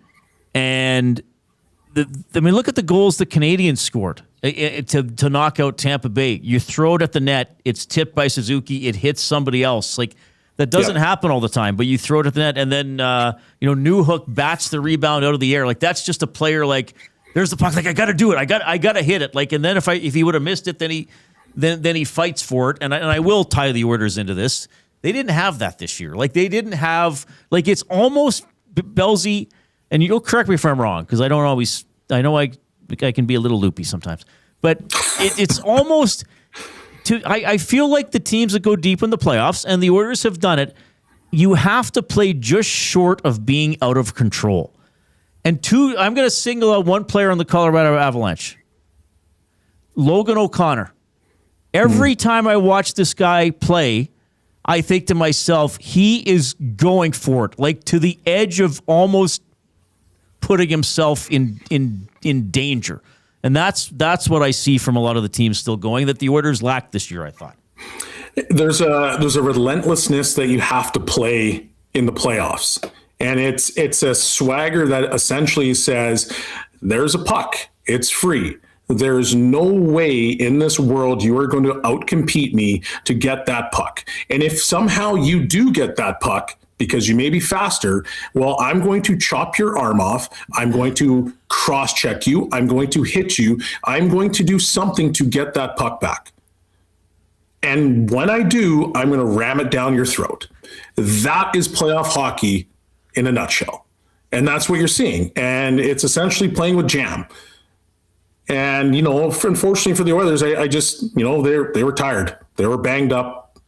They were hurt. And you didn't see that, and we've obviously talked about that. But no, playoff hockey, it's about passion. It's about intensity. And, every series that every fan gravitates to and watches, it's because those particular teams play with that. That's why the Montreal-Tampa Bay series was so exciting, because it was passion everywhere. Right? Whether it was the players, whether it's the fans, whether it's the coaches, the emotion that St. Louis showed after the game, it's all passion. And that's what playoff hockey is, and that's why we gravitate to it, and that's why we love it. And that's why, when we talk about the different sports and you go, okay, well, what's the hardest one to win? People always go to the Stanley Cup, because there's so much pride that happens when you play the game. There's so much passion in which people play it with. They play with broken bones. They play with, punctured lungs and it's just, there's a lot that these guys do. And so I think that's why, you see certain teams play that way, and that's why they move on. And if you can't play that way, well, you're golfing pretty quick. Yeah. Shawn Belle joining us here, courtesy the Oil Country Towing Video Hotline.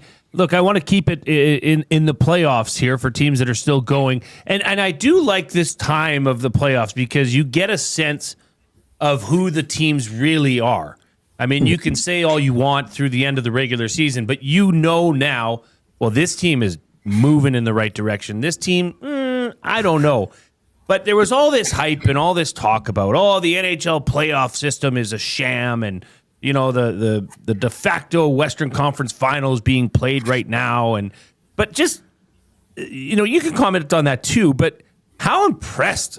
Because right now I don't see anybody beating Colorado. I simply don't. They are playing like a unit. Have you seen the same thing? I have. I've tuned into quite a few Colorado Avalanche games, and in the way that they play, when I use that fast and physical, it's actually a line from what we used when David Quinn was my coach when I was in Colorado. And it's kind of always stuck with me. But when I watch this team play, it is speed all over the ice. They don't sit back. Like if a defenseman has a puck, he's moving it to a guy that is going with pace. So the pace of play is high because they move the puck quickly. They're skating fast, they skate hard, and they're physical. And, it's not like they're running out of position to try to blow up guys and put them in the 15th row of the building, but they're consistently putting, there's consistent contact on players. And if you constantly have contact where you're running into a guy and, I'm going back for a puck as a defenseman and I have to hit the glass or hit the boards every single time I touch the puck, that's hard for me to play. And that's what Colorado's doing. They just play with this energy that you're like, who's going to stop them? Who can raise their level to what they're doing to be able to match, their speed, their tenacity, their relentlessness. And so it's impressive hockey. The one thing I will say in terms of the playoff format this year more than ever, I think it's better because I've been obviously a big guy for the 1 versus 8 matchups and the way that they may have played out. But right now, getting a second round of Colorado, Minnesota, to me is really impressive. It's great hockey. Buffalo versus Montreal is going to be a great series. Even the Vegas series, there's good hockey there. So I've been actually pretty impressed with the way it's turned out. I still believe in the 1 and 8, but if you're the NHL, going into the second round, you're sitting back and saying, hey, this is some pretty good hockey, and this is what we want to see.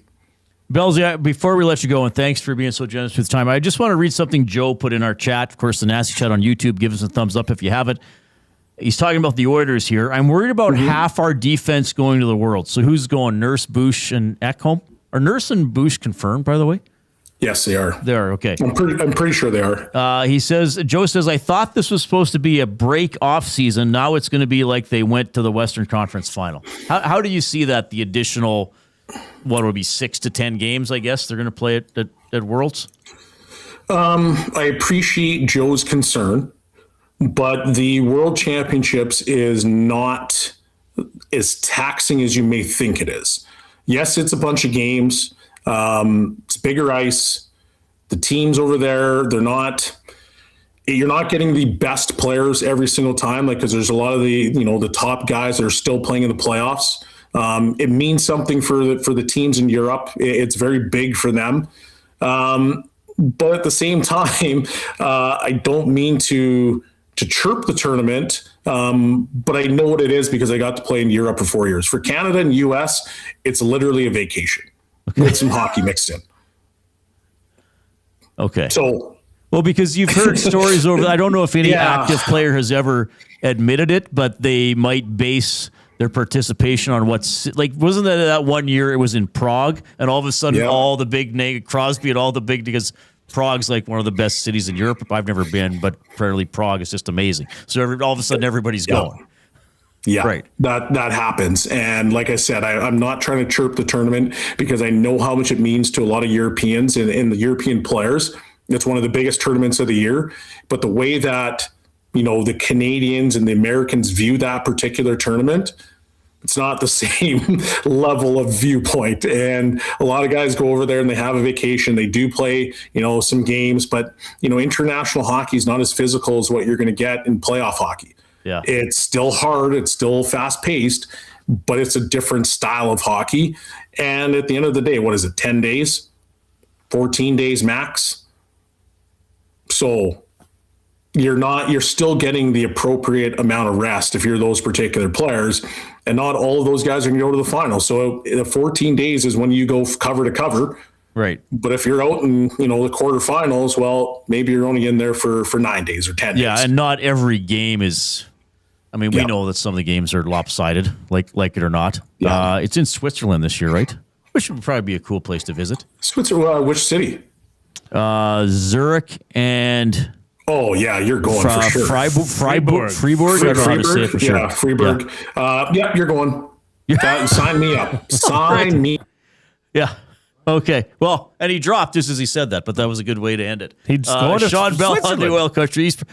I think he was booking his flight to Switzerland. No, he's hopping in his new truck and he's off to Switzerland. He's driving to Switzerland. He's going to cover the tournament. He's like, he'll be over there and we'll be like, he'll be asking questions like, yeah, Shawn Belle, Edmonton Sports Talk. We're like, that's where he went. Oh, no, he's back. 100%. I was ready. I clicked the button. I was trying to get out of here. Trying to get to the airport. You're like, Dusty, I'm going to Switzerland to cover Worlds. Thanks for paying for it, Belsey. Exactly, right? Thanks, Dusty. Okay. Thanks for the airfare, buddy. All right. Pleasure having you on the show. As always, it was good seeing you this morning. Great job on the hangout, and we'll talk to you soon, buddy. Really appreciate it. It was a pleasure, guys. Take care. Shawn Belle, always great to have him on the Oil Country Towing Hotline. Good perspective there on the postseason so far, Habs and Sabres. A little bit on the Oilers and the World Hockey Championship as well. I mean, they play. What do they play? Two pool. I don't even remember. I have to. Sorry, everybody. I have to look back every year how the worlds work. What do we have? 2 pools of 8 because it's 16 teams now, and then I think just the top 4 make it. So you're playing. They open against Sweden on May 15th. You're playing 10 games to win gold, right? Because you got 7 games in your pool, a quarter, a semi, and a final. And let's face it, Canada plays Sweden. Canada, Italy probably won't be that close. So, there might be some games along the way where you're not taxing yourself. 780-218-9999 is the River Cree Resort and Casino inbox, and we are in the Canadian Brewhouse studio. UFC 328 Saturday at the Canadian Brewhouse. Catch every hit, takedown, and knockout on screens everywhere with cold drinks and electric fight night energy only at the Canadian Brewhouse. We got to call a timeout here. Down goes Brown, Sean McIndoe in about 12 or 13 minutes as well. Here's the Coop.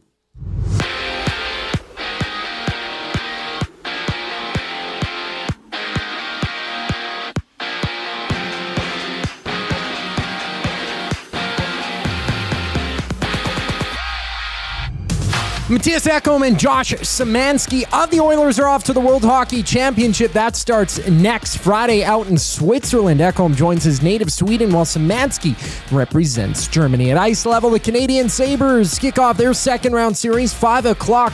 Puck dropping out in Sin City. The Golden Knights play host to the Ducks for Game 2. Anaheim looking to tie the series at 1 apiece. And the NHL has set next year's salary cap, increasing the ceiling to $104 million. The cap is expected to reach over $113 million for the 2027-28 season. Out east, the PWHL has announced expansion to Detroit for next year. With the announcement, Detroit will host next month's draft and award ceremony.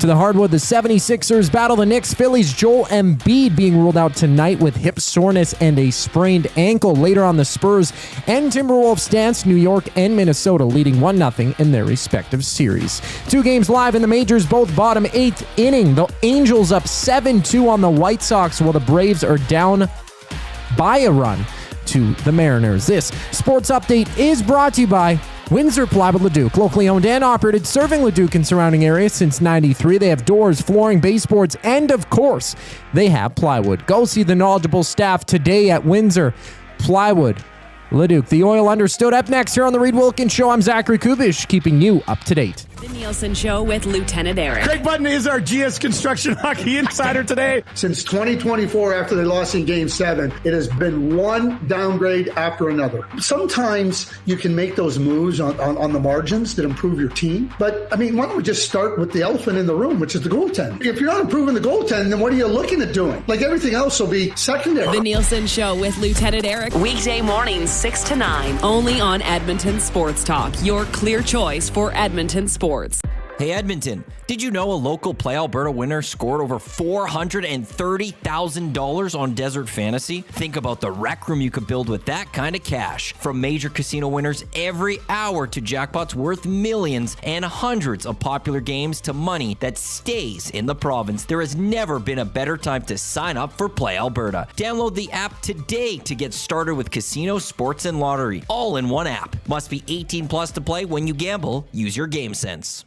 When you cater with Royal Pizza, you're getting the same great pizzas, pastas, and salads you love, just bigger and built for a crowd. Perfect for teams, offices, or parties, Royal Pizza's catering brings real value around $10 per person. Delicious, high quality, and easy. If you like their pastas, you'll love their catering pastas even more. Visit royalpizza.ca or contact your local store for exact pricing and details. So come on home, Royal Pizza, still making it great. At Firehouse Subs, our subs are freshly toasted, stacked high, and crafted to satisfy. Each sub is piled high with premium meats, melty cheese, and toasted to perfection. Firehouse Subs brings bold flavor to every bite, all served on a freshly toasted roll. But we're not just feeding Edmonton, we're fueling it. Dig into the brisket hat trick, piled with slow-smoked brisket and melty cheese. Or go to the Firehouse Subs fan favorite, the Hook and Ladder. Made to order with smoked turkey, honey ham, and Monterey Jack cheese on a perfectly toasted roll. With 15 Firehouse Sub locations across Edmonton and the greater area, it's easy to grab a hot and hearty sub close to home. Firehouse Subs. Hot, hearty, made to satisfy. When gambling, set a budget before you play. Stay informed and visit GameSenseAB.ca to learn how. Remember, if you gamble, use your game sense. Since 1952, William Huff has been the heartbeat of Edmonton's advertising world. From humble beginnings to a citywide powerhouse, we've been the go-to for signage from print to design and installation. Partnering with Edmonton's top sports franchises and major events, we've helped shape the city's global reputation. Our secret? Unmatched customer service, decades of experience, and a passion for excellence we call the William Huff Advantage. Visit us online at williamhuff.com.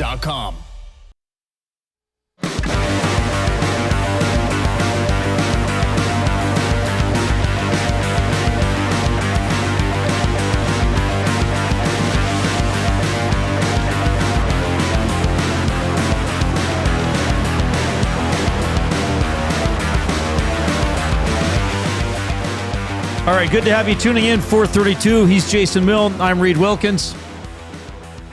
Edmonton Sports Talk presented by Play Alberta. Turn up the fun with the Play Alberta app. It's your digital destination for casino, live dealers, lottery, instant sports betting, and of course, Jay's play of the day.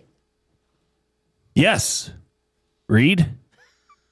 Montreal Buffalo game 1 under 5.5 goals. That has been boosted to plus 125. Friends. Sound like a politician. Friends. I'll do the politician. Friends, hear me out. 6 of the 7 games Montreal played in round 1 were under. And friends, let us not forget that 4 of the 6 games that Buffalo played in the first round were under. Montreal's averaging just over 2 goals a game. Buffalo also averaging over just 3 goals per game. The numbers, Reid. The numbers suggest. So, friends, use your game sense. We've got a limerick. Oh, my goodness. Let's do it. Now, what was the topic for today? Pinups. Pinups, right. Pinups, yes.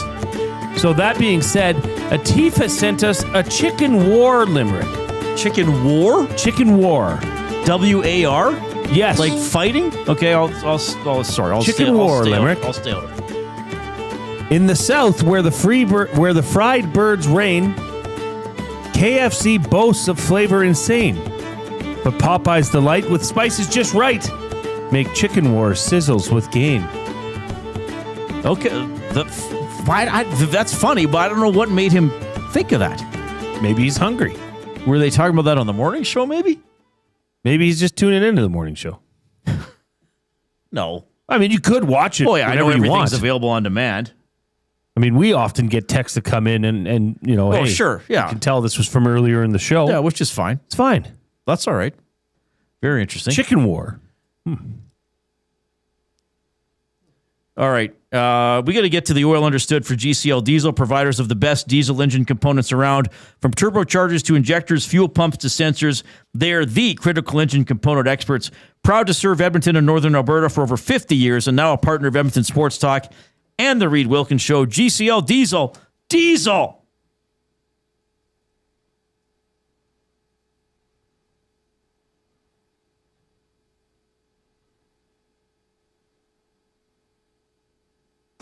Understood.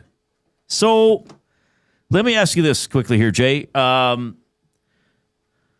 So that furious aspect of playoff hockey that to me the Oilers clearly didn't play. And Belsey called it what? Fast and physical. Do you think the Oilers were incapable of playing it at Anaheim's level or just for whatever reason couldn't get to it this time around? Oh.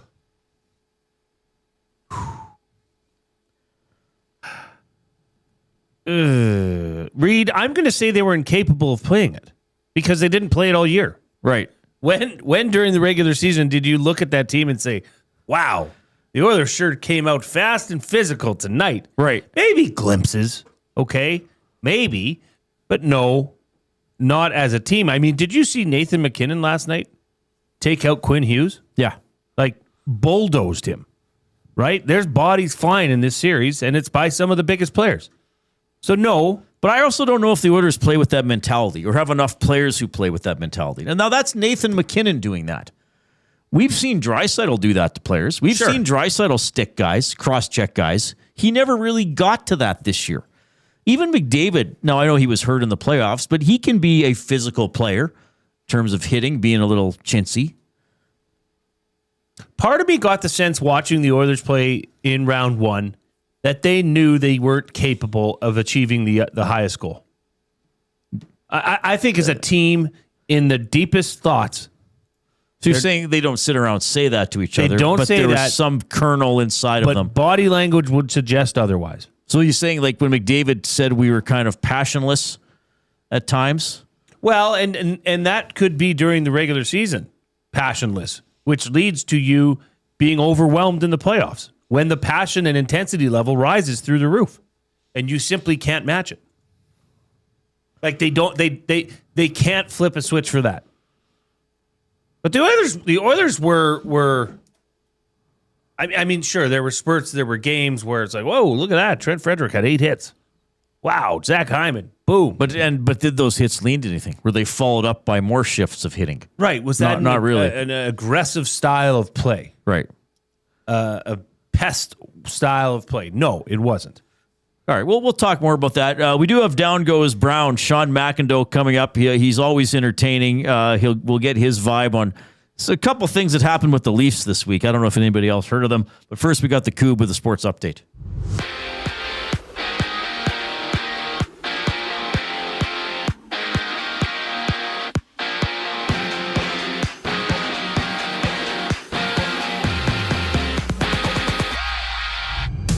Matthias Ekholm and Josh Szymanski of the Oilers are off to the World Hockey Championship. That kicks off next Friday. Ekholm joins his native Sweden while Szymanski suits up for Team Germany. At ice level, the Canadian Sabres opening second round series 5 o'clock puck drop. Elsewhere, Vegas plays host to Anaheim for Game 2. Ducks looking to tie the series at 1-1. And the NHL has set next year's salary cap, increasing the ceiling to $104 million. The cap is expected to reach over $113 million for the 2027-28 season. On the court, the 76ers battle the Knicks. Philly's Joel Embiid has been ruled out for the contest with hip soreness and a sprained ankle. Later on, the Spurs and T-Wolves dance New York and Minnesota, leading 1-0 in their respective series. To baseball, 2 games live, top of the 9th. Mariners up 3-1 on the Braves, while the White Sox are down by 6 to the Angels. Sean McIndoe, Down Goes Brown up next here on the Reid Wilkins Show. I'm Zachary Kubish, and you're up to date.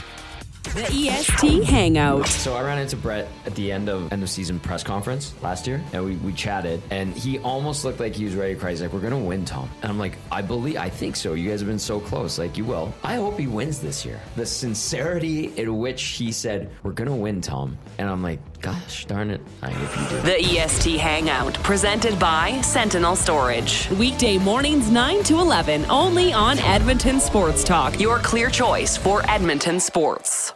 Moving to a new home sounds simple, but sometimes we can't move it until when? Life gets in the way. Whether you're downsizing or staging your house to sell, Sentinel Storage has affordable solutions at a store near you. Try 4 weeks free. Details at sentinelstorage.ca. Goodwill is one shopper, finding something I never knew I needed. A jacket, a deal, one donor, letting go of something so someone else can move forward. One program participant, learning, trying, building skills, building confidence, building a future. One purchase, one donation, one job, one choice.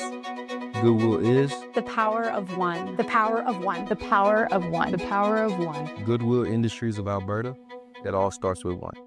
Looking for quality building materials and friendly advice? Visit us at Windsor Plywood Leduc, family owned and locally run since 1993. From interior materials for doors, flooring, baseboards, and all the finishing touches to all you need for your outdoor projects like cedar lumber for decks and fences, plus all the plywood you'd need. Our full-time on-staff carpenter can help with anything odd-sized or custom, and from domestic hardwoods to exotic selections, we've got you covered. And if we don't have it, we'll track it down for you. Windsor Plywood Leduc. We're the experts you need to know. Hey Edmonton, did you know a local Play Alberta winner scored over $430,000 on Desert Fantasy? Think about the rec room you could build with that kind of cash. From major casino winners every hour to jackpots worth millions and hundreds of popular games to money that stays in the province, there has never been a better time to sign up for Play Alberta. Download the app today to get started with casino, sports, and lottery, all in one app. Must be 18 plus to play. When you gamble, use your game sense. Moving to a new home sounds simple, but sometimes we can't move it until when? Life gets in the way. Whether you're downsizing or staging your house to sell, Sentinel Storage has affordable solutions at a store near you. Try 4 weeks free. Details at sentinelstorage.ca.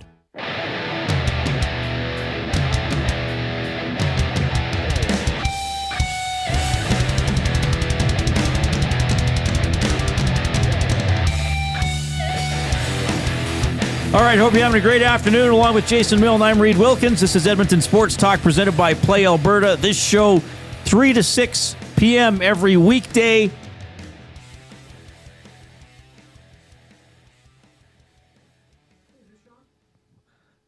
$780-218-9999 is the River Cree Resort and Casino inbox.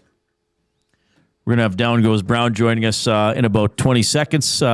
Interesting last couple of days for a team he follows very closely, known as the Toronto Maple Leafs, grammatically incorrect, but nonetheless a fixture in the National Hockey League for nigh on a decade now. It's our Voices of the Game segment for Windsor Plywood Leduc, locally owned and operated since 1993. We're more than just plywood. We offer everything from doors and flooring to decking, fencing, and custom millwork. With a huge selection of hardwoods and knowledgeable staff, we're here for all your DIY needs. Windsor Plywood Leduc, the experts you need to know. It is always a pleasure to chat with this gentleman. His name, of course, is Sean McIndoe. You may know him from downgoesbrown.com and other platforms. Yes, it is Down Goes Brown indeed. Sean, you're on with Reid and Jay. How are you doing, buddy? I'm doing all right. Thank you very much for having me on. Yeah, it's always good to talk to you. Have you seen anything interesting on TV or online lately? No, not really. I got to be honest. After that press conference on Monday, I just kind of cut off and went off the grid. So, Oh, that's amazing. I appreciated that you were so quick to reply to my text last night, which I sent you in the moments after a certain draft lottery result. So, where were you watching? What were you doing? What were you thinking? What have you thought since? You give us the lowdown there, man. I was watching it just sitting at home. And what I was thinking was exactly what I imagine every other Maple Leaf fan was thinking, which is, let's just get this stupid thing over with. We know what's going to happen. We know somebody's jumping up to knock the Leafs back. We know that they're going to give the 6th or maybe 7th pick to the Boston Bruins, and they're going to be the laughingstock, like they always are, like they've been all week. with all the other stuff going on. So just get it over with. And I mean, to be honest, I was sitting there going, you know what? Let it be Seattle or somebody like that bumps us out of the spot. Just not Florida, or even like another Canadian team like the Winnipeg, or something. You just make it as painless as possible, and then get it over with, because we know it's happening. And sure enough, when they got, I don't know if you remember this, when they got 2 balls in this new format where you see them draw it ball by ball, the Leafs odds had dropped almost off the charts. And, I'm rolling my eyes going, okay. I was happy after the 3rd ball that they just had a chance, that they had something. I had a number to root for. And then when it popped up, I mean, the disbelief that something good had actually happened to this godforsaken hockey team. And I'm not even saying they're not going to screw it up eventually. I mean, we can all figure that. But just in that moment, that weird, what's it called? The absence of sadness.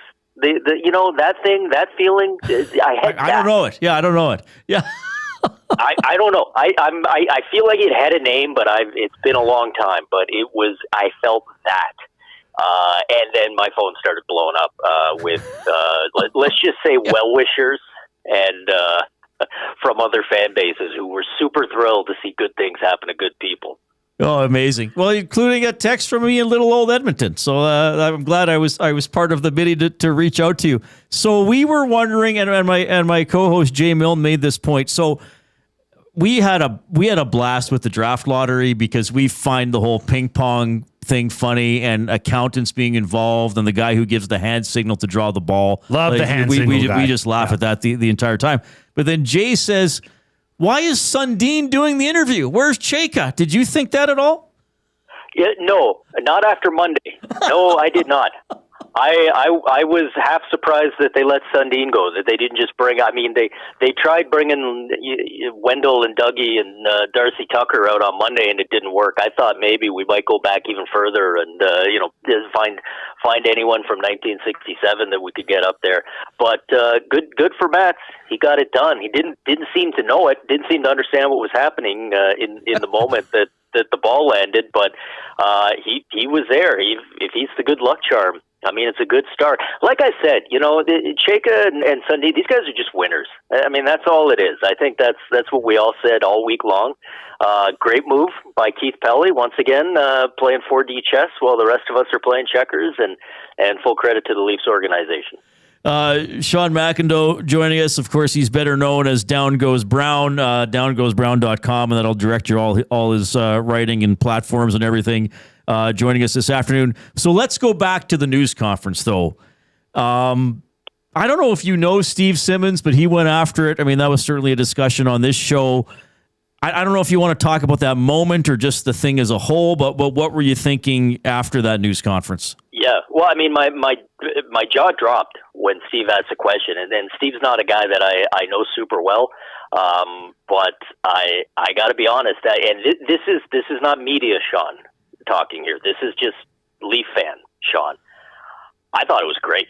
I pumped my fist. I said, way to go, because while the question was, maybe it was a little more confrontationally phrased than you would expect in this type of environment, and obviously was more confrontational than Keith Pelley was expecting in the moment. The question itself was perfectly valid to say, hey, you made this announcement on Sunday, so we've had 24 hours of knowing that these guys were the pick. The news had leaked out days before, so I mean there had been almost a full week of feedback and conversations and all of this coming from all around the league, and the vast majority of it had been negative to a far greater extent than you typically see in this sort of thing. I mean, I know people can say, oh, it's the Leafs, it's Toronto, somebody's going to bash them for everything they do, it doesn't matter. It's always going to be a negative slant. But, I remember when Brad Treliving was hired. I remember when Lou Lamoriello was hired. I remember Dave Nonis and Brian Burke and on going back, and even John Ferguson Jr. At the time, a lot of people saying, okay, this is a good hire, or here's why it could work. And this particular hire was not that. There were a lot of people saying, at the best, at the most optimistic take was, I don't understand it. And then there were people who were more negative than that, saying, this organization just got the wool pulled over their eyes. This is terrible. This is going to be a disaster on down. So I didn't mind at all Steve Simmons putting that in front of Keith Pelley and saying, how do you answer to this? And you know, when Keith Pelley gave his little kind of smart alecky one-word response, I liked that Steve pushed back on him and said, is that it? Is that all you got, given some of the feedback from around the league? So, you know, it was a bit of a mess, but it wasn't. The press conference wasn't a mess. The press conference was an accurate reflection of the feedback of the hiring and the process and all of that, and that's what was probably the mess. And I'm saying probably because none of us have a crystal ball, and I mean, I know I have certainly had takes in the past that have turned out to be wrong. Embarrassingly wrong in some cases. I'm used to being wrong about things, and I might be wrong about this, but I know I am certainly not the only one kind of scratching my head at how the mighty, you know, financial giant Toronto Maple Leafs wound up with one guy with no experience whatsoever and another guy who'd been managing a Wendy's for 5 years. Right, yeah. I think that's a fair thing to question and to wonder about. And if Keith Pelley has pulled off the genius move of all time, then he can come back and dunk on me and people like me in a year or 2 years or whenever it is. Until then, it's a totally fair question to be asking. Sean McIndoe joining us from downgoesbrown.com. Sean, I wanted to ask you, you know, because look, I understand Austin Matthews is under contract for 2 more years, no move clause, all that stuff. But the discussion, or at least what we've been hearing out of Toronto, is that there's uncertainty from Austin Matthews about his future with the Leafs. What is the, you know, winning the draft lottery and the sweepstakes for Gavin McKenna do to that Austin Matthews? I don't even know if you want to call it a situation, but how does that affect Austin Matthews? Oh, I mean, first of all, the temerity of other fan bases to speculate about the Leafs star player just because he only has 2 years left on his deal, and I tell you, we would never do that to you guys. So this is awful. But yeah, the answer to your question is we don't know, right? I mean, we don't know where Austin Matthews' head is at. We haven't really seen much of him since he was injured. So, I mean, we're not even talking the end of the season. We're talking a month before that. We did see him briefly at the kind of locker clear out day. And there's been some media reporting that it must have, at some point gone through, if not Austin Matthews, then people around him who have an idea of what he's thinking. And, it sounds like he hasn't made his mind up. It sounds like he's looking at this, saying, I want to be a part of it. I want to win a Stanley Cup here, but I need to see some evidence that can happen. And, look, at the end of the day, if Austin Matthews was all smiles and thumbs up and saying, yeah, no, nothing that happened in the last miserable season has given me any pause whatsoever, a lot of people would be kind of scratching their heads at that, saying, how could you be okay with everything that just went on? Now, does having Gavin McKenna, if that's who it is, or somebody with the first overall pick come in, does that move the needle at all for Austin Matthews? It might, especially since this is a draft where the top 2 players are wingers and presumably would get a chance to slot in and play with Austin Matthews, and he wouldn't be having to drag Max Domi and Bobby McMahon and guys like that up and down the ice. So he might be thrilled about that. This is, last night, all joking aside, was unequivocally good news for the franchise of the Maple Leafs in the short, the medium, and the long term. So maybe that does move the needle for Austin Matthews. At the same time, let's be realistic. Unless you're Sidney Crosby, players don't come into the league and suddenly they're scoring 100 points right off the bat. So this doesn't suddenly turn the Maple Leafs into Stanley Cup contenders. So Austin Matthews might be sitting there going, hey, you know what? Good for you guys. The franchise is in good hands, but I still need to see something for that next year or two before I have to make a final decision on my future here. We don't know. We can guess and we can speculate, but those are conversations that are going to happen with the new front office, and they'll happen in private, and maybe they'll leak out, and maybe they won't. Maybe we'll have a sense of where this is going relatively soon. But at the end of the day, Austin Matthews holds all the cards here, and he's going to be the one in charge of the future. Shawn, this is why we love having you. You have great analysis, you have great opinions, and you mix in a lot of humor around the way, which we all appreciate. A lot of people in our chat and on our text line, happy to hear you on the show. I'll end here. I mean, you talked about, your Leafs fandom, and and I think you and I have talked about this in previous interviews as well, how the rest of the country often enjoys to see the Maple Leafs suffer. Like, I thought it was great that they won the lottery because now it's stories for another 10 or 15 years falling out of this. But in your role, like, is there another fan base that you, I don't know, connect with, sympathize with, or maybe get annoyed by? Like, how does that play out in your professional life? Yeah, I mean, I got to be honest. I try not to be that guy who takes pleasure at the misery of other fan bases, and I'm not saying I don't do it, and I'm not saying I don't understand why people do it to the Toronto Maple Leafs. I think it's weird when people make hating the Leafs their whole personality. Right. Yeah. These people who, they come to a website like The Athletic and they click on the Leafs logo and they look at the Leafs stories and they click on a Leafs story and they scroll to the bottom of a Leafs story and they say, why are there all these stories about the Leafs? And it's like, dude, I don't know what to tell you. I mean, you came and found us just so you could complain about this. So I try not to do that. I mean, I'm a Leaf fan. I live in Ottawa, so you can probably guess that, one team that maybe I sometimes have a little bit of a smirk when things go south. But as far as who do I feel the kinship with, I do feel it for some of the Canadian teams, certainly any of the teams that haven't won in a long time. Winnipeg especially, given that they even lost the franchise, which is, I think, just about the only thing worse than what Leaf fans have had to go through. But the big team right now is the Buffalo Sabres. Oh. Canada's team, as I like to call them, because, you talk about a great fan base that's been through nothing but misery. And everything that they've been through with ownership and Jack Eichel and you go on down the list. I'm so thrilled to see them finally have a good season, finally win a playoff round, and now it's the Montreal Canadiens versus Canada's team in round 2, and I'm looking forward to it a lot. And I'll be singing the anthem along with those Sabres fans as we hope they can win the country's first Stanley Cup since 1993.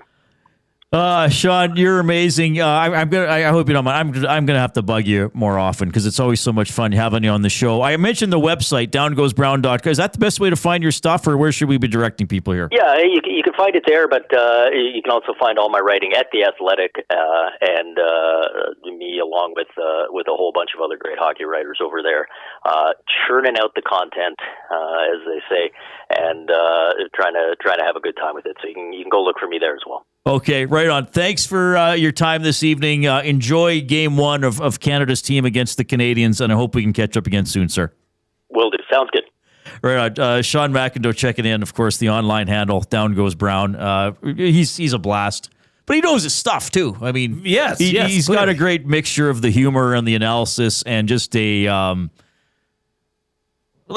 passionate yet measured perspective. Sort of. Yes. Yeah, it's good. He's able to kind of separate. Yeah. He'll have fun with it and appreciate that, yes, he is a Leafs supporter. But he also has the ability to see it from different lenses, which I really appreciate. Library Pat sends this in, Reid. I'm glad that you guys get DGB on every so often. His take is usually worth listening to. Love the show as always, Library Pat.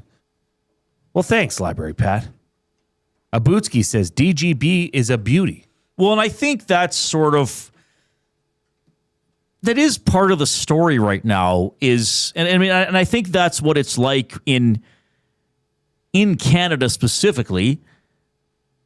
Okay, we could tell you about Gavin McKenna's stats and what wingers he might gel with, but part of the story is how people in those markets react. Like when I go on other shows and I don't get to do it quite as much because of now this time slot. But, when I would go on other talk shows, the host would usually ask me, what are the fans saying in Edmonton? How do the fans feel? That is part of the story, So Shawn was great. Downgoesbrown.com, as he mentioned on The Athletic as well. He's our voices of the game for Windsor, Plywood, Leduc. All right, we're going into the final hour. We're getting the TV ready. If you're on YouTube, you saw Jay and I setting it up there. What did I miss here? Is this a drawing for me to figure out? I don't know what. I don't understand. Are we playing Pictionary during the show now? I'm not sure what's happening. Jason Milne's getting more bizarre by the day. Just if people think I'm the weirdest one on the show, that's not the case. Jay just hides it better. All right, we're getting the old TV ready here for Habs and Sabres. Steve Hamilton, head coach of the Everett Silvertips. He's a local guy. His team in the Western Hockey League final, that's coming up as well. Two guys and a goalie. The only thing Connor and Leon need to practice all off season is defense. That's more of a commitment thing than a practice thing, isn't it? That's a change in attitude, a mindset that you, instead of every time you hop the boards, you're going to go score, that the other team isn't going to get a chance Two against guys and a goalie, presented by GS Construction. Tuesday and Thursday afternoons at noon, only on Edmonton Sports Talk, your clear choice for Edmonton sports.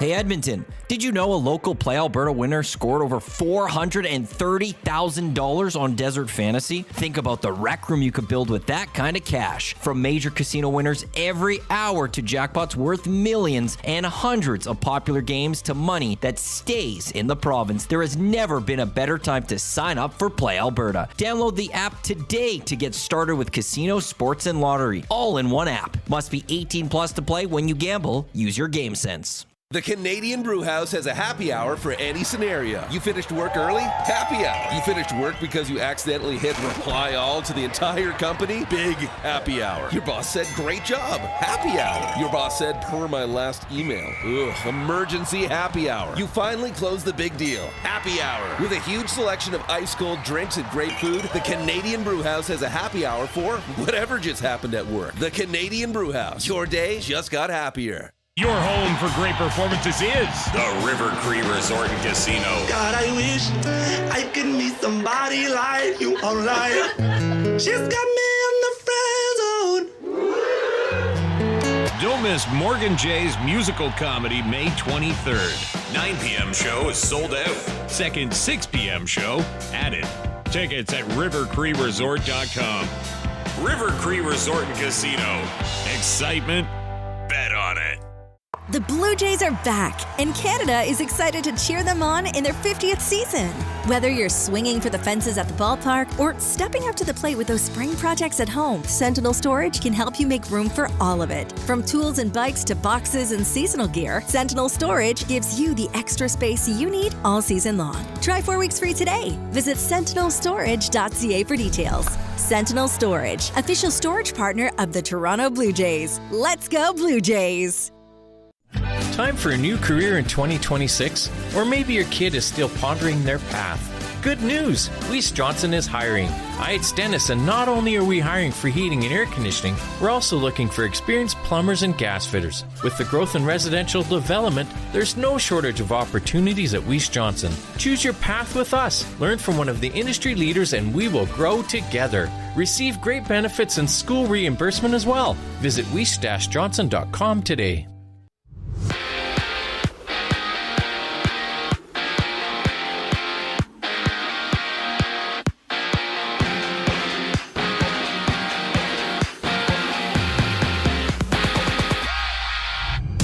Matthias Ekholm, Josh Szymanski of the Oilers are off to the World Hockey Championship that kicks off next Friday. Ekholm joins his native Sweden with Szymanski representing Germany. And at ice level, the Canadiens Sabres open their second round series in just a moment. Elsewhere, Vegas plays host to Anaheim for Game 2. Ducks looking to tie the series at one aside. Puck drop goes at 7:30. And the NHL has set next year's salary cap, increasing the ceiling to $104 million. The cap is expected to reach over $113 million for the 2027-28 season. Out east, the PWHL has announced expansion to Detroit for next year. With the announcement, Detroit will host next month's draft and awards ceremony. On the court, the 76ers battle the Knicks. Phillies' Joel Embiid being ruled out with hip soreness and a sprained right ankle. They tip off in just a sec. At 7:30, it's the Timberwolves at Spurs for Game 2. New York and Minnesota lead 1-0 in their respective series. To baseball, 4 games live. Orioles, Mariners tied at 3-a-side bottom first inning, and the Red Sox and Tigers are runless bottom second. I'm Zachary Kubish. That was your sports update. The third and final hour of the Reid Wilkins Show starts right now.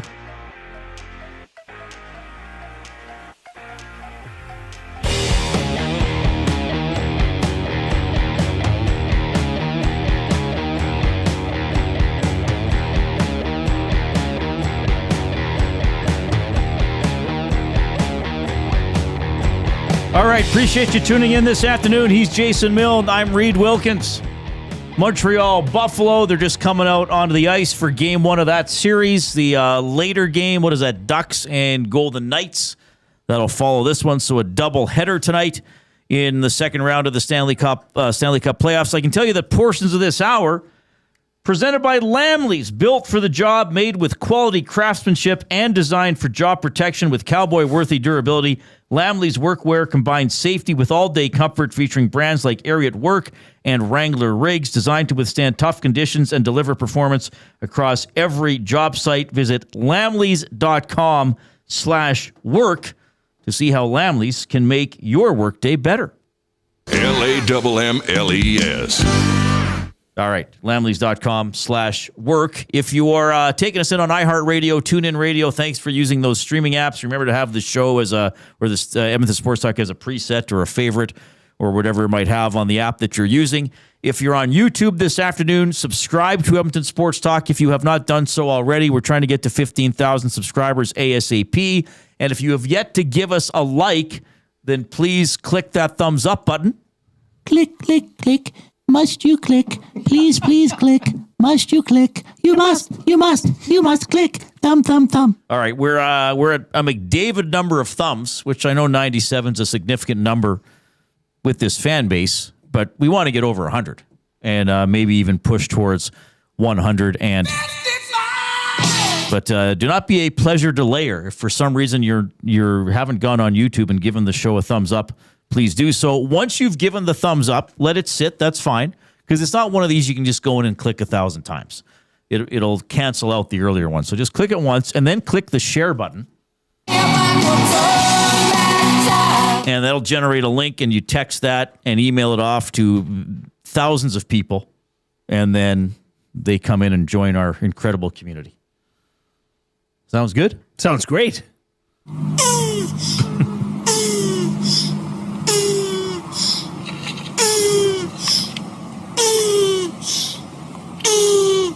It's Terry the Turtle. That was the extended version. They played the whole thing today.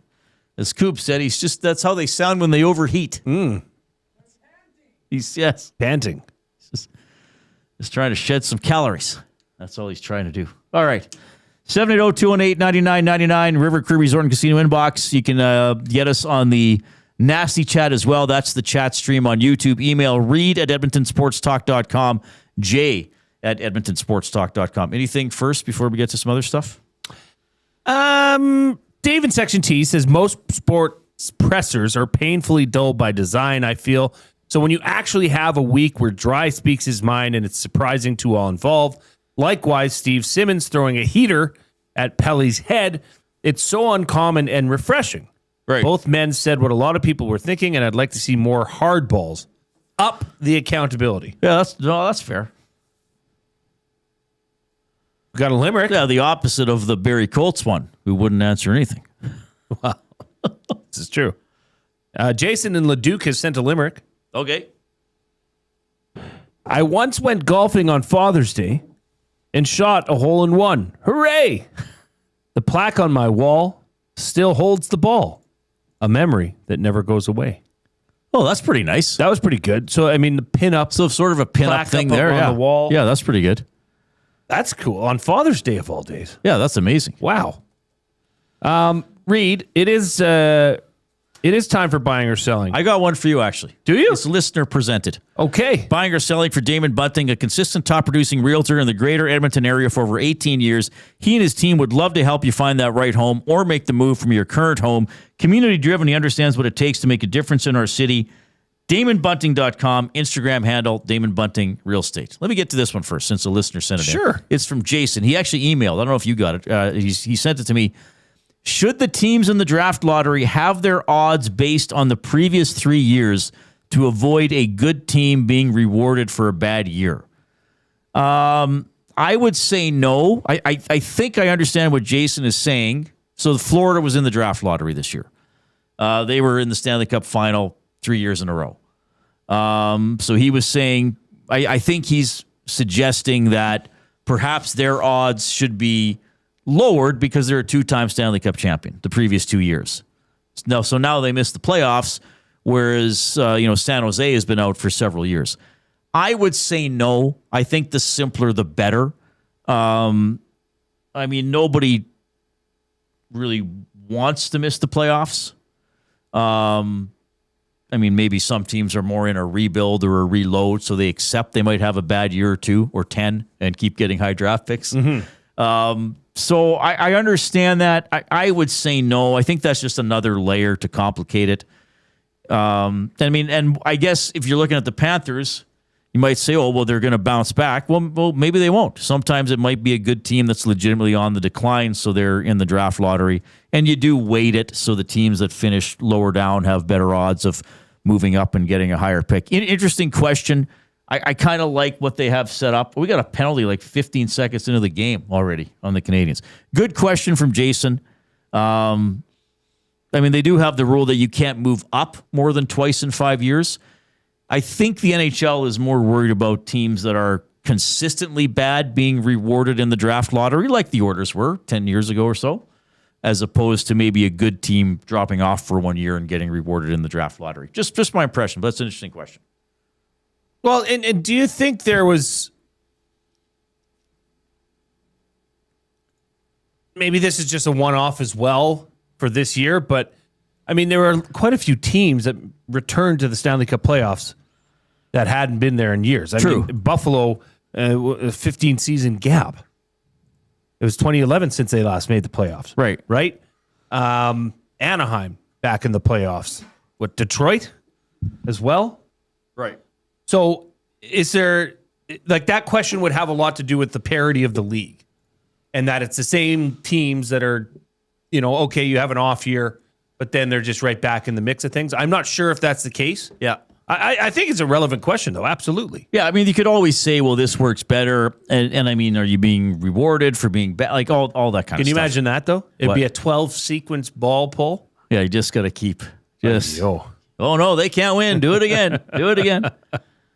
Yeah, I think it's a good question. I don't know. I think if it ain't broke yet, right? Yeah, eventually somebody will complain about this format and then they'll tweak it again. I actually like the format, Reid, because you get to see something other than Bill Daly coming out and flipping a card. I like that they're showing it now for sure. Yeah, to see the actual numbers drop. And but I'm talking about having the two teams selected, okay, as opposed to the presentation. Yeah, buying or selling.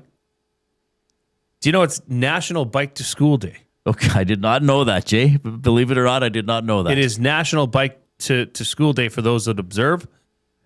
Were you and I robbed of this? Like, is this a thing? Is this a joy in a child's life? Because I never biked to school. No, I can't even ride a bike. I'd have to relearn how to do it. Well, stop. No, I can't ride a bike. I'd have to relearn it. Hang on. I did it when I was very young. Okay. If I brought a bike to the studio. I wouldn't know what to do. You're kidding me. No, I haven't been on a bike since I was probably like 6. But it's like riding a bike. Yeah, isn't that like one of the sayings that, like one of the most... Not for Wilkins. Reid, stop. It's like breathing. If I put you on a bike... I would fall over. No, you wouldn't. You have feet. You'd figure it out. You're a grown I'd probably adult. figure it out, but I have not ridden a bike for decades. I feel like it would take you a couple of those. It's not been part of my existence. Well, so you certainly... do you ride a bike regularly or sometimes? I have a bike. And when was the last time you used it? Last weekend. Oh, really? Okay. Just went on a little toodaloo around the neighborhood with the girls. Found a snake. Not part of my existence. But we both grew up rurally. Yes. So... Yeah, I know that's not... Sorry, that's not where you were going. No, but so you certainly didn't bike to school. No, took the bus. It wasn't even a possibility. I mean, I guess it was. Well, but it would take a while and wouldn't be very practical. yeah. Certain times a year. But I don't know. Is that like a joy for children? To I guess it's some sort of freedom. Freedom? Is that what it is? Freedom? Yeah, you can Coop, just did you bike bike to somewhere. school? I did it a few times and I had enjoyment doing it, but I would be very sweaty by the time I got to school, so I opted to take the bus. It was enjoyable. It was a great time until I got to school. Realized, maybe I should have packed another stick of deodorant for my junior high gym class that I already had upcoming. But I have buddies who did it all the time. Even a buddy in high school who lived probably only a couple kilometers away, but that's a decent bike ride in the morning. Gets your blood flowing, your mind working and stuff like that. Couple kilometers is peanuts. Yeah, it's for a bike absolutely ride. nothing. It's enjoyable. Yeah. He said it was amazing. Joe says, I rode a bike to school for years and now ride to work daily, even in the winter. Oh, awesome. That's fantastic. Spency 5 Centsy, I was a big bike to school kid. It was awesome. Yeah, I think we were robbed of the joy. Well, if only we could go back. I'm going to bring a bike to work. I'll bring a helmet. We'll lock in Wilkie. And I'll fall over. And I'll push you down the embarrass street. myself. I don't think you will. By the way, we are over 100 thumbs on YouTube, but if you have not yet clicked the thumbs up button, do not be deterred. You can still get in there and click it. Abuski says, Coob and Jay could run alongside to help Reid get going. A very touching scene. It would be. And then I could be like, I'm flying. And I take my hands off the handlebar, fall over, get injured. Maybe not. 780-218-9999 is how you can text us. Interesting. That is the River Cree Resort and Casino inbox. Turning 20 this year, celebrating until October 26th with over $1 million in prizes, including 35 winners of $20,000 in casino free plays, 9 brand new cars, 56 winners of $1,000 in cash. RiverCreeResort.com. My brother-in-law texted me. Says, all aboard, a look at Edmonton's new bike bus initiative. Okay. So it looks like students can travel in packs. Makes them sound like they're wild animals. Travel in packs, kids. To and fro school. Okay. He says it's a big deal for kids in elementary, a sense of freedom, and they feel grown up getting themselves going to school. Oh, neat. Okay. A bike bus. Is this your brother-in-law that's a teacher? Yes. But he's not in Edmonton, is he? No. But he just knows stuff. He's in the outskirts. He knows stuff. Yeah, he's in the outskirts. All right. We better break. We got Steve Hamilton, head coach of the Everett Silvertips, coming up. Of course, Steve from Edmonton, longtime coach at various levels, and Everett in the Western Hockey League final against PA starting on Friday. Here's the Coop.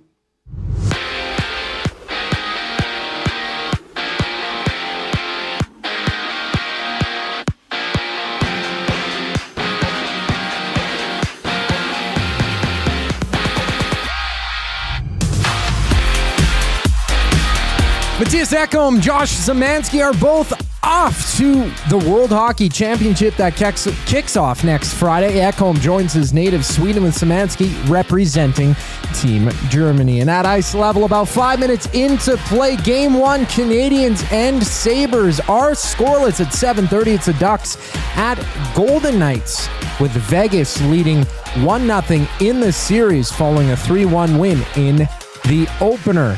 And the NHL has set next year's salary cap, increasing the ceiling to $104 million. The cap is expected to reach over $113 million by the 2027-28 season. Out east, the PWHL has announced expansion to Detroit for next year, with the announcement Detroit will host next month's draft and awards ceremony. Over to the hardwood.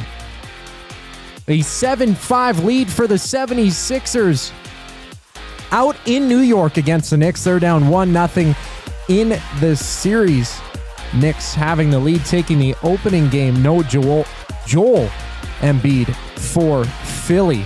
He's out with hip soreness and a sprained ankle. At 7:30, it's the Timberwolves and Spurs going at it. Minnesota with the lead in the series. And over to the majors. 5 games live in baseball. Top of the third, Red Sox, Tigers runless, while the Orioles and Marlins are deadlocked at 3s in that same situation. Steve Hamilton joining us next here on the Reid Wilkins Show. I'm Zachary Kubish, keeping you up to date. is? One shopper. Finding something I never knew I needed. A jacket. A deal. One donor. Letting go of something so someone else can move forward. One program participant. Learning. Trying. Building skills. Building confidence. Building a future. One purchase. One donation. One job. One choice. Goodwill is? The power of one. The power of one. The power of one. The power of one. Goodwill Industries of Alberta. It all starts with one. The Oil Stream. What is the number one reason, if you had to make an argument, to keep Stan Bowman as GM? I think it would be continuity, and because you know what you got. You still, listen, I know how bad the season ended and what a disappointment losing in the first round to Anaheim was. They're continuing a disastrous year. I'm not saying this with confidence. No. The Oil Stream, presented by Boston Pizza. Monday, Wednesday, and Friday afternoons at noon. Only on Edmonton Sports Talk. Your clear choice for Edmonton sports. Hey Edmonton, did you know a local Play Alberta winner scored over $430,000 on Desert Fantasy? Think about the rec room you could build with that kind of cash. From major casino winners every hour to jackpots worth millions and hundreds of popular games to money that stays in the province. There has never been a better time to sign up for Play Alberta. Download the app today to get started with casino, sports, and lottery. All in one app. Must be 18 plus to play. When you gamble, use your game sense. The Canadian Brewhouse is not a quiet place to watch the game. We're a goal horn blaring, tankard raising, stranger hugging, lose your voice kind of a place. No inside voices, no empty seats, no bad angles. Just playoff hockey, the way it's supposed to feel. With your friends, the ones you brought and the ones you just met. If you want quiet, stay home. If you want to feel it, book your spot now in the loudest room in the city. This is our house, the Canadian Brewhouse.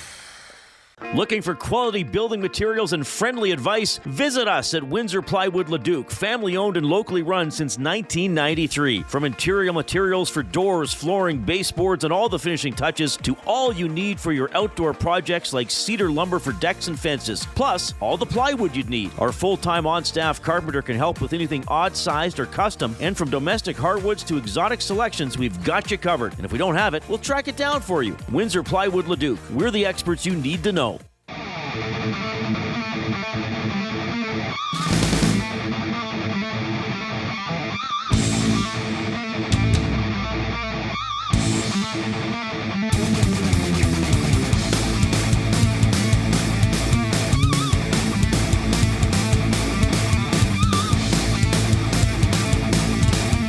All right, Josh Doan has scored. Buffalo leading Montreal 7 minutes into the first period. We'll keep you updated on that one. Really appreciate you tuning in this afternoon. Time to get fired up for Gemco Fireplaces, proudly serving Edmonton area for 45 years. The authorized dealer for Napoleon Fireplaces. Whether it's gas or wood burning, look no further than Canadian-made Napoleon Fireplaces. All the Napoleon products you need available at Gemco, 9281 50th Street. Well, I better get fired up to interview this gentleman because it's been happening for over 20 years. Steve Hamilton is checking in, of course, now the head coach of the Everett Silvertips, and a guy, I've been talking to for a while off and on. Steve, it's Reid and Jay. How are you? I'm good. Thanks for having me on. I think the radio sports scene has changed a little bit in Edmonton since I left 8 years ago, so it's good to be on these new shows. Yeah, just a little bit. Thanks for making time for me. It's always been a pleasure. I gotta start here because I remember talking to you and I was saying like Fort Sask and the Saints, and then Jay was looking and he's like, no, I think he was with the Crusaders as an assistant. And I'm like, okay, I gotta ask Steve, who got you into coaching, or at least who got you onto an AJHL bench to begin with, 25 or so years ago? Yeah, to be honest with you, it's 31 years ago. Wow. I was only 8 at the time, so with my young appearance here. But I actually just finished university and had played for the Crusaders. Came back to Edmonton to finish my degree at the U of A, and Al McDonald was the GM at the time, and he was the GM when I was a player, and asked if I'd be interested in helping out, and that was 1995, 96. I was 22, obviously just a couple of years older than the than our 20-year-old. So it was my first start behind the bench, and did so well. I think I took about 5 or 6 years off, and then came back in the early 2000s with the Crusaders as an assistant. Okay, well, and you've been plugging away ever since. So let's get to the future, or the current stuff. I mean, you guys had a great regular season, and now into the playoffs with Everett. I went to the game when you guys played the Oil Kings, and I think you scored 22 seconds into the game and never looked back. I think it ended 3 or 4-0. I mean, you talk a lot in junior hockey about the peak years, and then maybe the years where you're gonna build up. Was this expected this year with Everett? Like, going in, did you think this could be a really good season for us? We got to grab it. Yeah, I mean, I think a lot of that has to do with the leadership on our team. We knew we'd have a pretty good team last year, but it was going to be pretty young. Obviously finished first in the league in the regular season, lost out in the heartbreaker in Game 7 of the second round, and lost some key pieces, but really the core of our team was still intact, and so a big part of that was making sure all those guys came back, and I credit them. That was a priority. They felt like there was unfinished business in Everett, and so we returned as many guys as possible, and obviously Mike Fraser's our GM did a great job of kind of supplementing our group, but we knew we'd be in a good place when the season started and had a more veteran team, and I think got off to a good start and never really looked back. All right. I got to ask you about one player, Landon DuPont, still 16. I guess he's going to turn 17 later on this month, but a guy expected that when he's drafted, he's going to be going out near the top. Seeing him, so first of all, I first talked to him 6 years ago when he was on the Brick team. I went to West End for the news conference, talked to him, and I was pretty impressed seeing him play live that night at Rogers Place. Could you just tell us about Landon, his game, and probably a lot of maturity already at this stage of his life and career? Yeah, I mean, he was the first exceptional status defenseman in the Western Hockey League's history, and which is no small feat. It's hard enough to be a 16-year-old defenseman in our league. It's I can only imagine very difficult to be a 15-year-old defenseman in our league. And funny, people always ask me, where do you think he'll fit? Where do you think he'll, where do you see him? Who do you think he'll play with? And I always just answered that, I mean, he'll tell us. And it was pretty evident right away in training camp a year ago where he belonged, and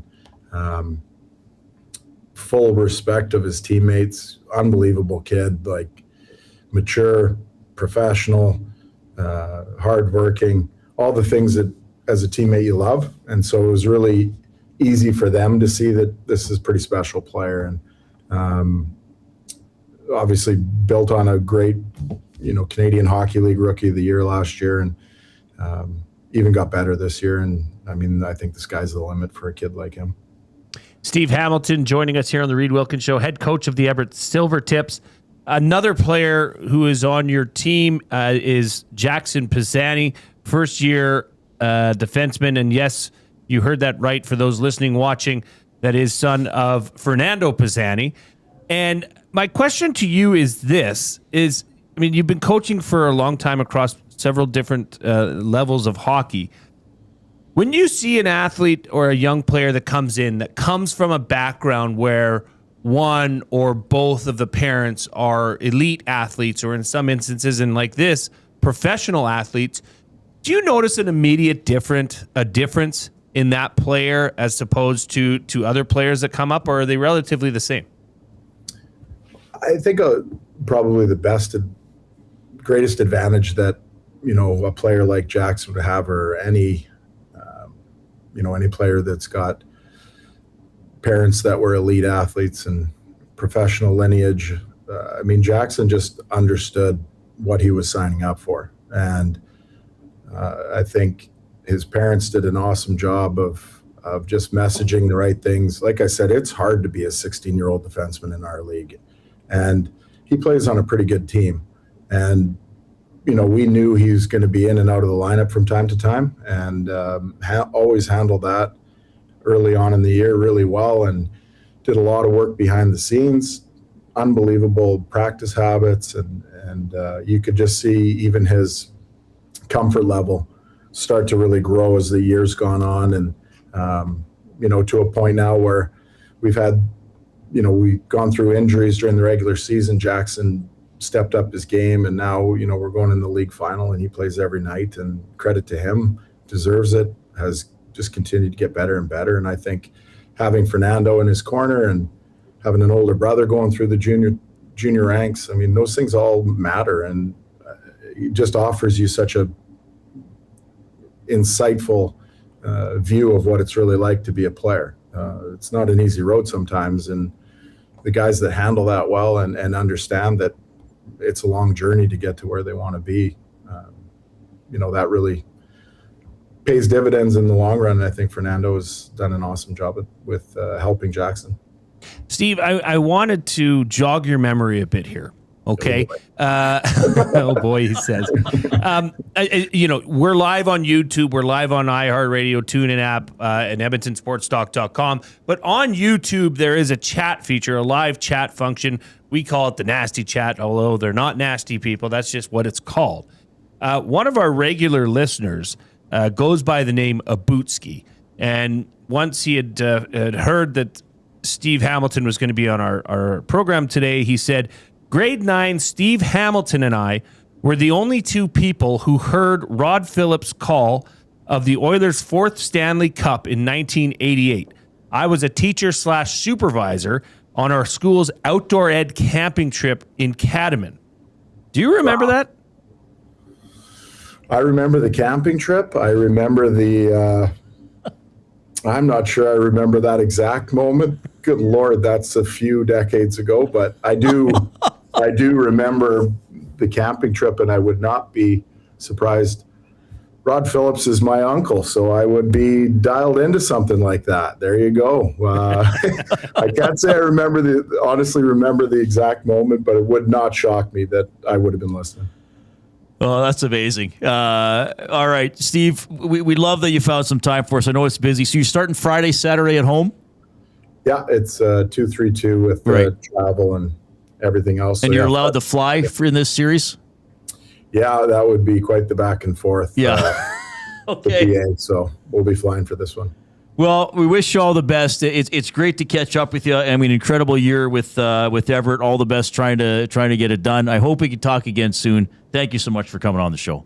Yeah, my pleasure. Thanks for having me, guys. Steve Hamilton checking in, head coach of the Everett Silvertips in the Western Hockey League. So yeah, they're taking on PA in the final. Everett with home ice advantage, so they'll get games 1 and 2 and 6 and 7 if needed. I love talking to Steve. Like I said, I've been doing it a long time, so really cool to see him again. As power play goal for Buffalo to go up 2-0.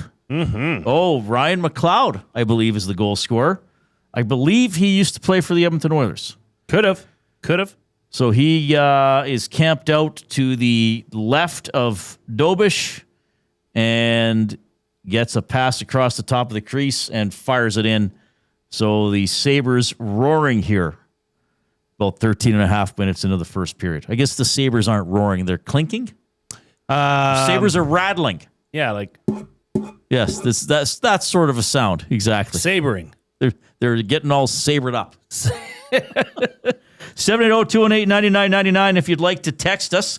That is the River Cree Resort and Casino inbox. Don't forget about the River Cree mobile app because it's free to download. Get exclusive offers and promotions on it. Get show tickets. Make reservations for hotel rooms and restaurants. It's safe, secure, and easy to use. You can also go to rivercreeresort.com. Was there a text you wanted to read from somebody? Yeah. This comes in from Munchmaster Flex. He says it's actually absolutely insane that it's Wednesday, May 6th, 6 days after the Oilers season ended, and things have never looked so bad in the McDavid era. All factors considered, and we haven't even had one firing. I 100% think it should be a house cleaning from Jackson down, and that is showing McDavid and Dry you're serious about winning. If you don't, you're not. Okay, good text. When somebody Okay, who is that from? Munchmaster Flex? Munchmaster Flex. Okay, Munchmaster Flex, I assume you've listened to me before, so you'll know when somebody makes an extreme claim, I will always comment on it. I would say things look bleaker after the 17-18 season in the McDavid era. Fair. Just by comparison. Because then they missed the playoffs that year and then missed it again the next year. Yeah, I mean, I'm just... You and I have talked about this off air, and we touched on it on the show yesterday too. If something's going to happen, it's got to happen in the next 5 days, doesn't it? Tops. I mean, if you start dismissing people, because then you got to hire people, you got to have them in place for the draft. Now, look, it'll either happen, or if we could wake up tomorrow and it's happened. I don't know.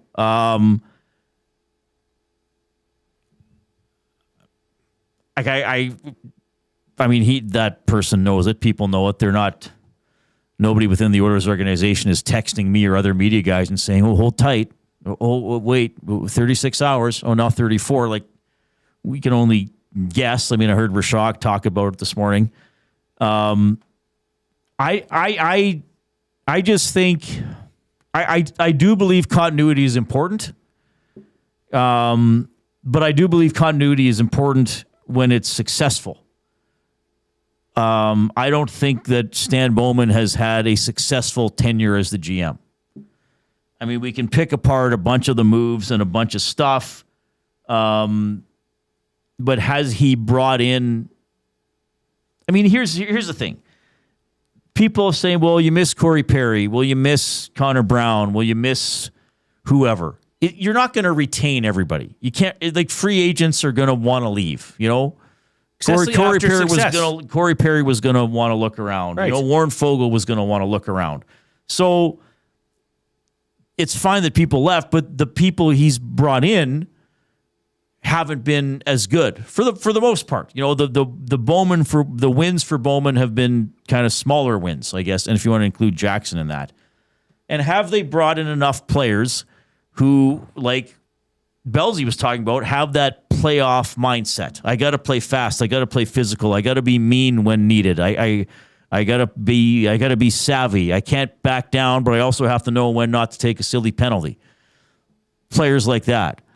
You know, Podkolzin was a great trade. I think Kapanen was a good waiver pickup, though I wouldn't throw money at him to keep him. You know, and then there's a lot of moves where you're like, oh my God, that didn't work out. Mangiapane, Skinner, Arvidsson, though he looked pretty good in Boston this year, oddly enough.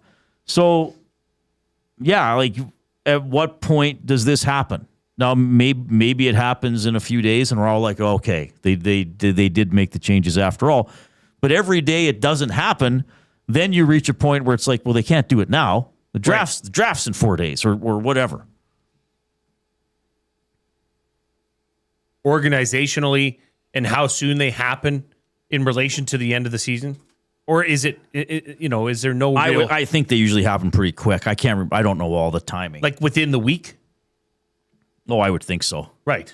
Yeah. Or within the next round of the playoffs if they were a playoff team. Okay.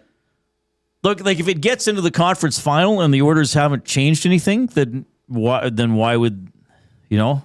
Mm-hmm. Then you're just over a month away from the draft. Yeah, is it going to be a house cleaning?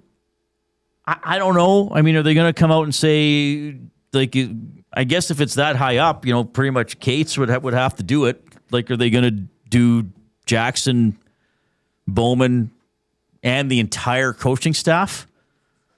I mean, then you better have a GM in place that's going to get to it right away if you got to hire an entire coaching staff. This comes in from Tay on the River Cree Resort and Casino inbox, 780-218-9999. Who is out there to replace the people you're letting go, and will they be better than the folks you fired? Also, how many coaches, GMs, etc. are the Oilers going to go through? Does that give the impression of a stable organization? Is that appealing to players in free agency or looking to be traded somewhere? Tay. That's a lot in there. I mean, Bruce Cassidy's available as a coach. I mean, there are coaches available. Is Laviolette gonna coach again? Or does he said he's not gonna coach? But his name's out there. Cassidy comes to mind right away. I mean, I could throw out Patrick Waugh's name or go through a bunch. Like, to me, Cassidy's the big name. Could throw out John Cooper's name. Well, you could. I'm just saying you could. But he's employed. Oh, I know. But Cassidy doesn't have a job. But you could still throw it out. Well, how is he going to get hired? No. That's the fun of this. You can throw out names. I mean, GM-wise, there's probably assistant GMs that could be promoted. I mean, do you want somebody like Ron Francis, who was in Seattle, right? Like, whoever. There are names out there. Does change make an organization less appealing to players? Probably not. If you're looking at players who might want to play with McDavid or Draisaitl, or take that stab at it and signing for 2 or 3 years. Like, I don't know if players think. I mean, maybe we'd have to ask Gager or Belzy about this. I've never heard a player say, "Oh, I went there because they've had the same GM for 7 years." They might say, "I go here because they win year after year, and because they're winning, they have the same GM." But I don't know if purely the length of time somebody has been there That's an interesting question. Would entice a player. Am I making sense? I don't know if I'm explaining that properly. Yeah, you are, but like, would that be an enticement to say, "Ooh, I get to go play with Connor McDavid and Leon Draisaitl," or would that be, they seem to really use those two a lot and push other players further down the lines, right? Right. It's a two-way street, I believe. But I still think the enticement of playing with Connor McDavid and Leon Draisaitl would outweigh that. Right. Would outweigh that this team has been through some coaches. I mean, but Reid, the longevity of a coach in the NHL is like, what's Chris Knobloch right now? Isn't he in the top 10 he's in of the longest, top half already, yeah. longest tenured coaches? Yeah. So it's not a long game as a head coach in the NHL, unless you're exceptional at your job. Right. Yeah, I mean, that's a good question. I just think a player would want to go to a situation where he has a role, he knows his role, he can trust that he's going to be used. Okay, let's use Cassidy as an example. I mean, yeah, there'd probably be some players out there who played for Cassidy or against Cassidy and think, "Oh, this guy's a really good coach. Maybe I'm going to go there." I don't know. The real Slim Davy. I think part of the Oilers' issue is the type of player they target in free agency. Seems like the Oilers repeatedly target smaller, skilled forwards who get power play time on other teams. It is very unlikely you will get power play time in Edmonton. The Oilers need forwards who penalty kill and score at even strength. I think that's a really intelligent text. I do and too. Can grind, quite frankly. Well, okay, like let's just look at Trev's, trade he threw out today. So why did the Oilers want? Why would you want him? Elias Pettersson. He's not going to be on the power play. That is the exact opposite. He's not going to body check. He's not going to intimidate. That is not a player that this organization needs. Right. It's simply not. They got that handled. They need a couple Logan O'Connors. Sure. Quite frankly, a guy from the Avalanche. They need a couple Jordan Martinukes. I was just going to say. Like, these are not sexy names, but they have a role and work and have motors, as you like to say. Yeah, but sexy, like, I know what you're saying with this is not a sexy, but perfect. Right. Because you know what doesn't come with that as well as an ego. Well, what did one of Connor and Leon say on the weekend? Like 2 years ago, we had guys who knew their roles. Like CeCe even mentioned Desharnais. Mm-hmm. Like Vinny Desharnais is not a great player, but they mentioned Connor Brown. And he got scratched in the playoffs. Well, Brown found a role after losing his scoring role. But see, that was the thing about CeCe. I remember there were a lot of complaints about CeCe when he was here. Oh, he's not good. Like him and Nurse suck. Like all this stuff, and then he leaves, and now it's kind of like, oh, we need a Cody CeCe, yeah, because he just kind of had a job and did it. Well, Brett Kulak the same, Reid. Right. I mean, you go down the list of players that have left there. There was people and fans that were wanting them to leave this organization as well, and the grass is always greener sort of thought process, but it's not always. We are in the Canadian Brewhouse studio. Arena energy, but no tickets required. Catch all the hockey playoff action live at the Canadian Brewhouse this playoff season. The Canadian Brewhouse, our house, is your arena. All right, we got Coob with a sports update coming up. He'll let you know what's going on between Montreal and Buffalo. Still words of the day to come as well.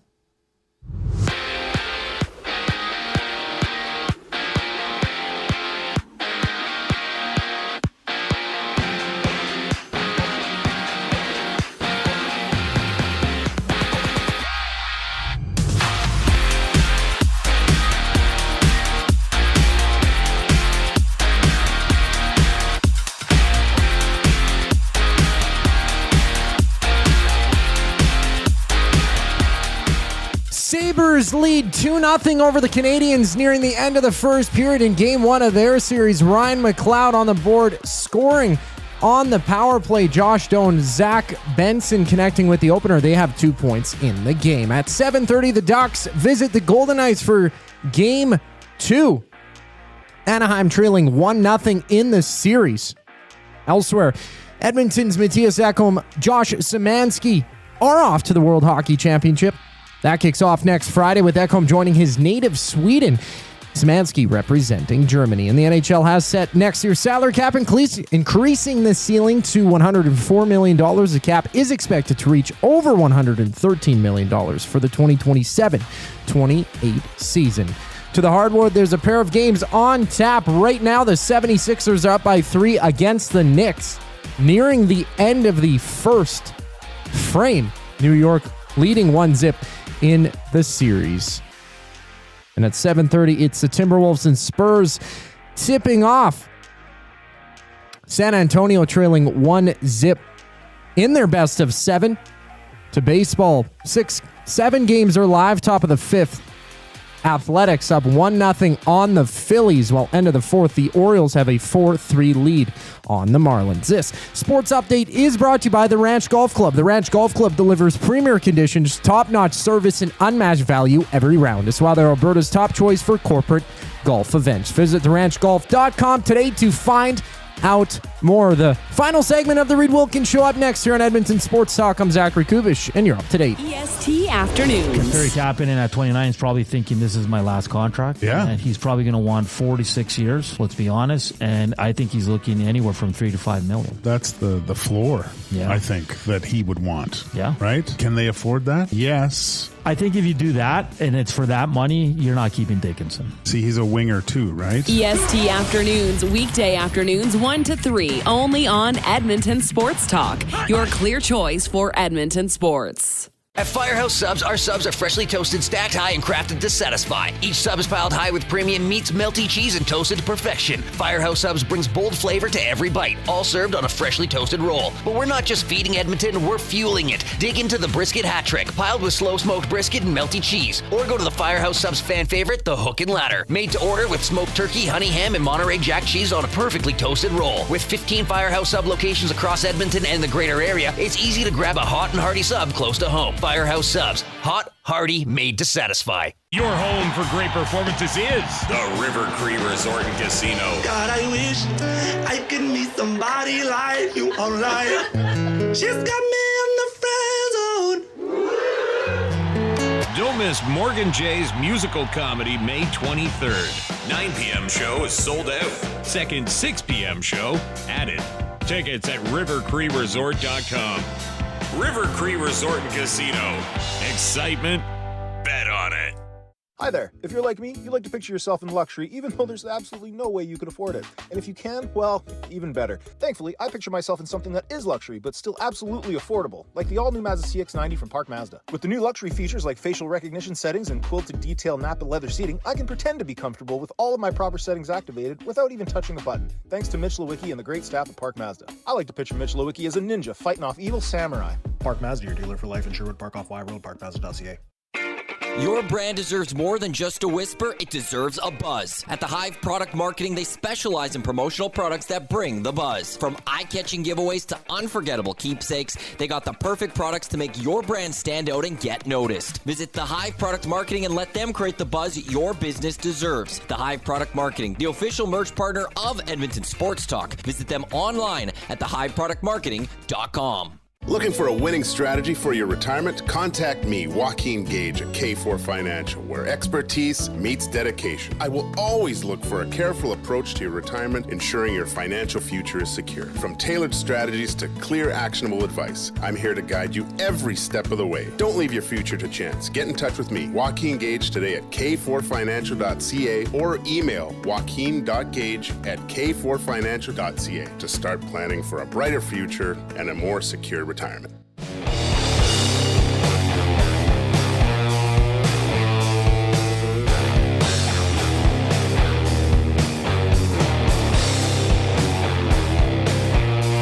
right, this is Edmonton Sports Talk presented by Play Alberta. You can skip the flight to Vegas because jackpots are just a tap away.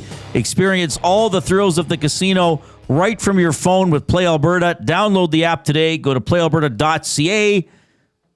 Don't forget to use your game sense. Caulfield scoring in the final minute of the first period. So after one, it is the Sabres leading the Canadiens 2-1 in game one of that best of seven. And this segment presented by the Edmonton Elks. The only way to experience it is being there when it happens. Get your season seats today. Our city, our year. Lock in your season seats at goelks.com/season seats. We will be all over the green and gold as they head into their new campaign with training camp starting on the weekend. Mark Killam scheduled to join us Friday at 4. Yes. Head coach of the team. That'll be awesome to catch up with him. All right. Let's head right into our words of the day, and they are presented by the Edmonton Public Library. Your free EPL card can do more than you might expect, from books, movies, and video games to digital resources, creative spaces, and learning opportunities. There's something for everyone across Edmonton. Sign up online, epl.ca/sign up, or visit any of EPL's 21 locations to get started today. The word of the day with Reid and Jay. Oh, I'm sorry. Did I break your concentration? What do they got to say? Say what again? Say what again? I dare you. Let's find out. English, do you speak it? Then you know what I'm saying. All right, this is Words of the Day, Abutski, edition number 20. Okay. First word, micturate. Micturate.